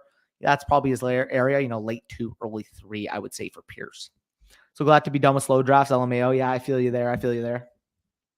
Trade CMC got 3 seconds and 2 firsts. Yeah, no, you got a lot of value there, Matthew. Traded 108 for an early to mid 2023 first. Did the same with 112. Took Bell at 208. Dubes 311. Thoughts? For starters, Bell at the 208 is an absolute steal there, Mista. Talk about the trade. I think you smashed that. And I don't know how you did that with the 112, but you smashed both of those deals. Again, A+. You killed your rookie draft there with value, man. Honestly. Thoughts on moving Diggs? Current offers Mooney in a 2024 first. I would probably, I don't know, assuming that's a Ram 2024 first, see if you can get a second attached to that. But I don't think that's the worst offer there, especially if you're trying to rebuild, retool there, Johnny. Everyone's sleeping on Alex Pierce. Yeah, it's, he's such a volatile profile. So, why do I always rhyme or insulation or situation insulation volatile profile. Like, what is wrong with me? I mean, you guys can flame me in the comment section because I always seem to make random rhymes just kind of happen. I don't know. Either way, I will show you this draft room. So you guys will see a couple familiar faces. Obviously, Fletsky in here, Ron's in here, Bush is in here, Notorious in here, a lot of the OGs. So for my rookie draft right now, I got Breece Hall at the 101, Dameon Pierce at the 208. Actually, I did trade the 203 as well for Allen Robinson. I'm in a contending situation, so I took Allen Robinson there for the 203, swapped it straight up. But either way, 101 Breece Hall, 208 Dameon Pierce. I got Tyler Algier here at the 212. I thought that was pretty good value. Again, keep in mind, this is also a best ball league. And then I'm on the clock right now, actually, at the 304. So I will see how that materializes. I'll make the pick after the stream. I mean, I will just tell you guys right now, a little nugget, if you will. If I don't end up trading this pick, I'm mostly likely going to take Brian Robinson. Again, this is a best ball league, so you can rely a lot more on variance at the running back positions and hoping to hit spike week. So I think Brian Robinson kind of operating as that, contingent 2 to Gibson's 1, if you will. I think he'll have a role. I'm more than fine with taking that type of value at the early third portion of this draft. So it'd be between, him, Davis Price, Sam Howell's not a bad bet. A couple names here, maybe a couple tight ends, but Brian Robinson would be leading that name here for me at the 304. I'll show you guys this team too. We just drafted this startup this year. Again, keep in mind, this is a dynasty best ball, so I have less value on the running back position. You guys saw I got Breece Hall at the 101. He's my locked and loaded like RB1 hero RB. Then I'm going to rely on variability, Kareem Hunt spike weeks, Ronald Jones spike weeks, Tony Pollard spike weeks, guys like that, Kenyon Drake, Jonathan or Jamal Williams kind of having spike weeks. That's what I would be relying upon to supplement my running back production. For me, obviously, Kyler Murray and Dak Prescott heading my quarterback position. Can't complain. Wide receivers, Metcalf, Allen, Smith, Sutton. Added Allen Robinson. That helps a lot. Tight end and Mark Andrews. So I really like how I built out this team. Obviously, a little bit of a shout out, my boy Deontay Harris. I kind of alluded to in the comment section earlier. So happy with that. And you guys can kind of see the draft pick allocation here.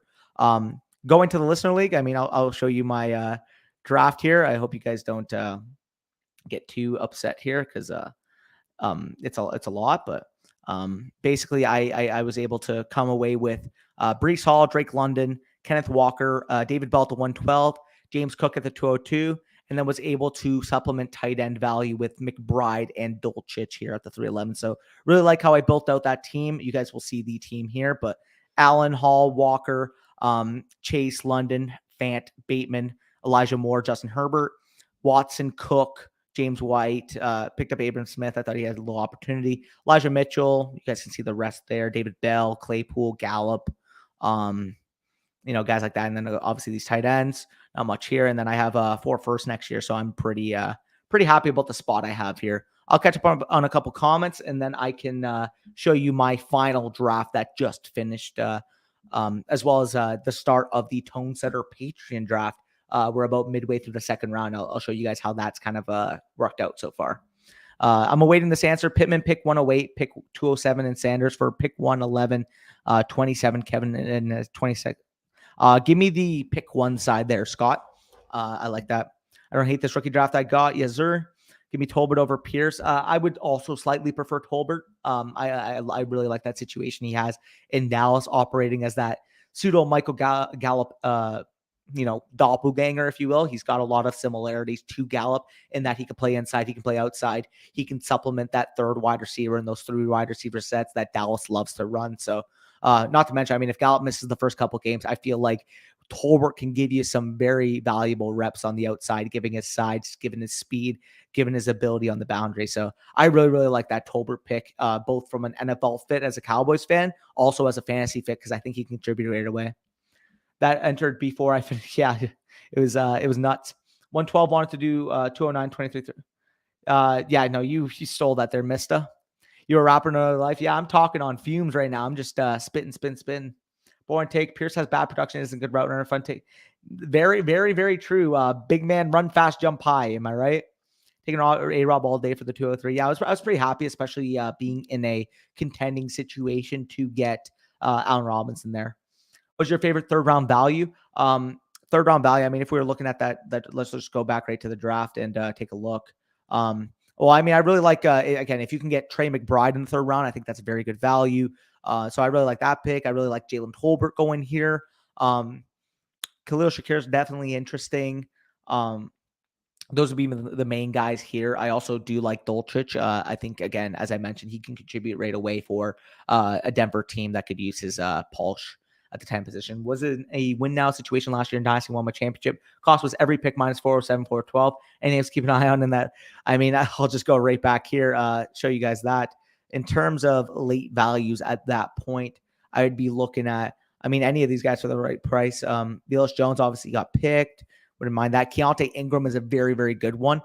By the way, in terms of this question in particular, Bush is actually going to be having a full top sleepers video. You know, any guys selected outside of the top 2 rounds are going to be on that video. He's going to be going through his favorite sleepers, and a lot of them we both agree upon. So that video should be coming out at some point next week. So stay tuned, or this week. I don't know when he plans to have that out. Who's your guess to be the Gibson of this year's draft class and the Trey Sermon of the class? So in terms of the running back position, I think I mean, for starters, I think Tyler Algier could be Gibson of this year, if you will, if he falls to the third round. In terms of Trey Sermon, nothing really stands out in that regard. I don't think there's, you know, a shit profile that's kind of being propped up. So hopefully that helps you. I'm the 105. Yes, sir. I'm going to rebound mode my map. Okay, let me see this. All for 20. Yeah, if you can parlay all of your older assets into 2023 capital and things like that, yeah, I would definitely look into that, Jared. With that roster, I'd flip Watson for. Yeah, no, I that's what I've been trying to do at this point. I really feel like I can make a contending push this year. It just depends. Again, I'm not going to sell Watson just to sell him. If I can get, you know, a lot of value for Watson, which validly so, he's a first round startup pick. That would be the type of deal. If I can get, you know, a really, really good receiver, a really, really good running back paired with a solid quarterback 2-3 type. That's what I look to do, Hunter. Should I trade Kirk for a 2023 second? Yeah, I'm more than fine making that deal there, Nicholas. 23 second package. Thank you so much, G. You're on game answering questions fast as fuck, man. Not used to it. Appreciate it. Yeah, that's what I try to do my best. Give you guys detailed, concise answers and try to get it to as many as many comments as possible. So appreciate that, Nicholas. I'm going to rebuild with now 2023 first to build a running back, core, and a quarterback. Who should I be trying to get for Dalvin and Brady? Honestly, if you can get, maybe you get 2 firsts for those guys, and I would take that in a heartbeat. So you could build up 5 firsts, build around, you know, that core that you intend to build for next year. That's what I'd be looking to do. Also, I just hit my monitor by accident. It's wiping something up, so that's unfortunate. Alex Garbo, 27%. Yeah, no, it's yeah, he's interesting. Traded Zeke, Renfro, Swift. You stole that. You stole Swift from that guy there, Robert. Great work. But either way, I will quickly show you guys another draft that we finished. So I was picking at the 102, the 104, the 108, and the 201, and then I had no other picks. Got London at the 102, Burks at the 104, Olave at the 108, 10-man league. So I was still able to get David Bell here at the 201.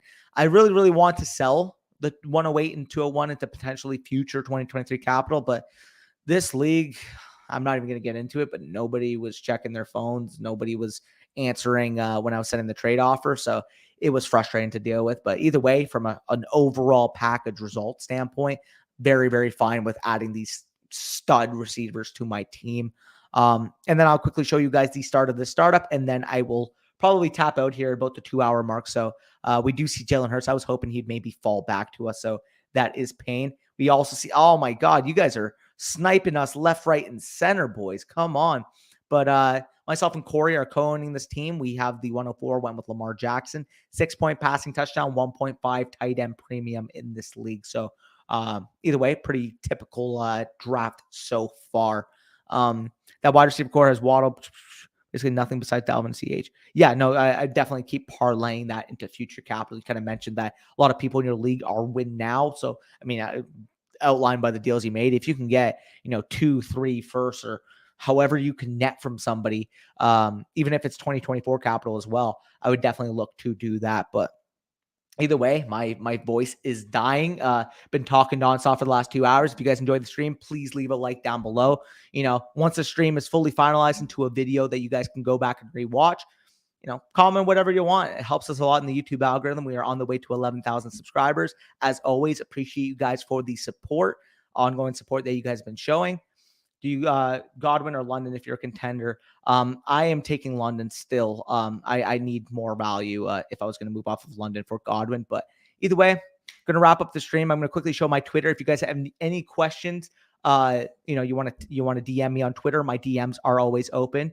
I try to answer as many as possible there. If you have any questions regarding any dynasty questions, trade questions, rookie draft questions, player X versus player Y questions, macro market type of questions, hit me up on Twitter over at DannyFootball59. And as always, if you guys aren't already in our Discord, make sure you do that. Link down below. A very, very active, a very, very fruitful community that we try to keep over here at the Fantasy Stock Exchange. But either way, appreciate you guys. Is there going to be a mock draft? Not for today, brother. I've been on rambling for the last 2 hours. So stay tuned this week, next week. Realistically, weeks coming on, we're going to be trying to be as active as possible from a streaming standpoint. So stay tuned for that. Also a little shout out to the Tomato Man, Fortnite. And thanks, Danny. I appreciate that, Leo. But either way, gonna sign off. Appreciate you guys for tuning around. Peace out, y'all.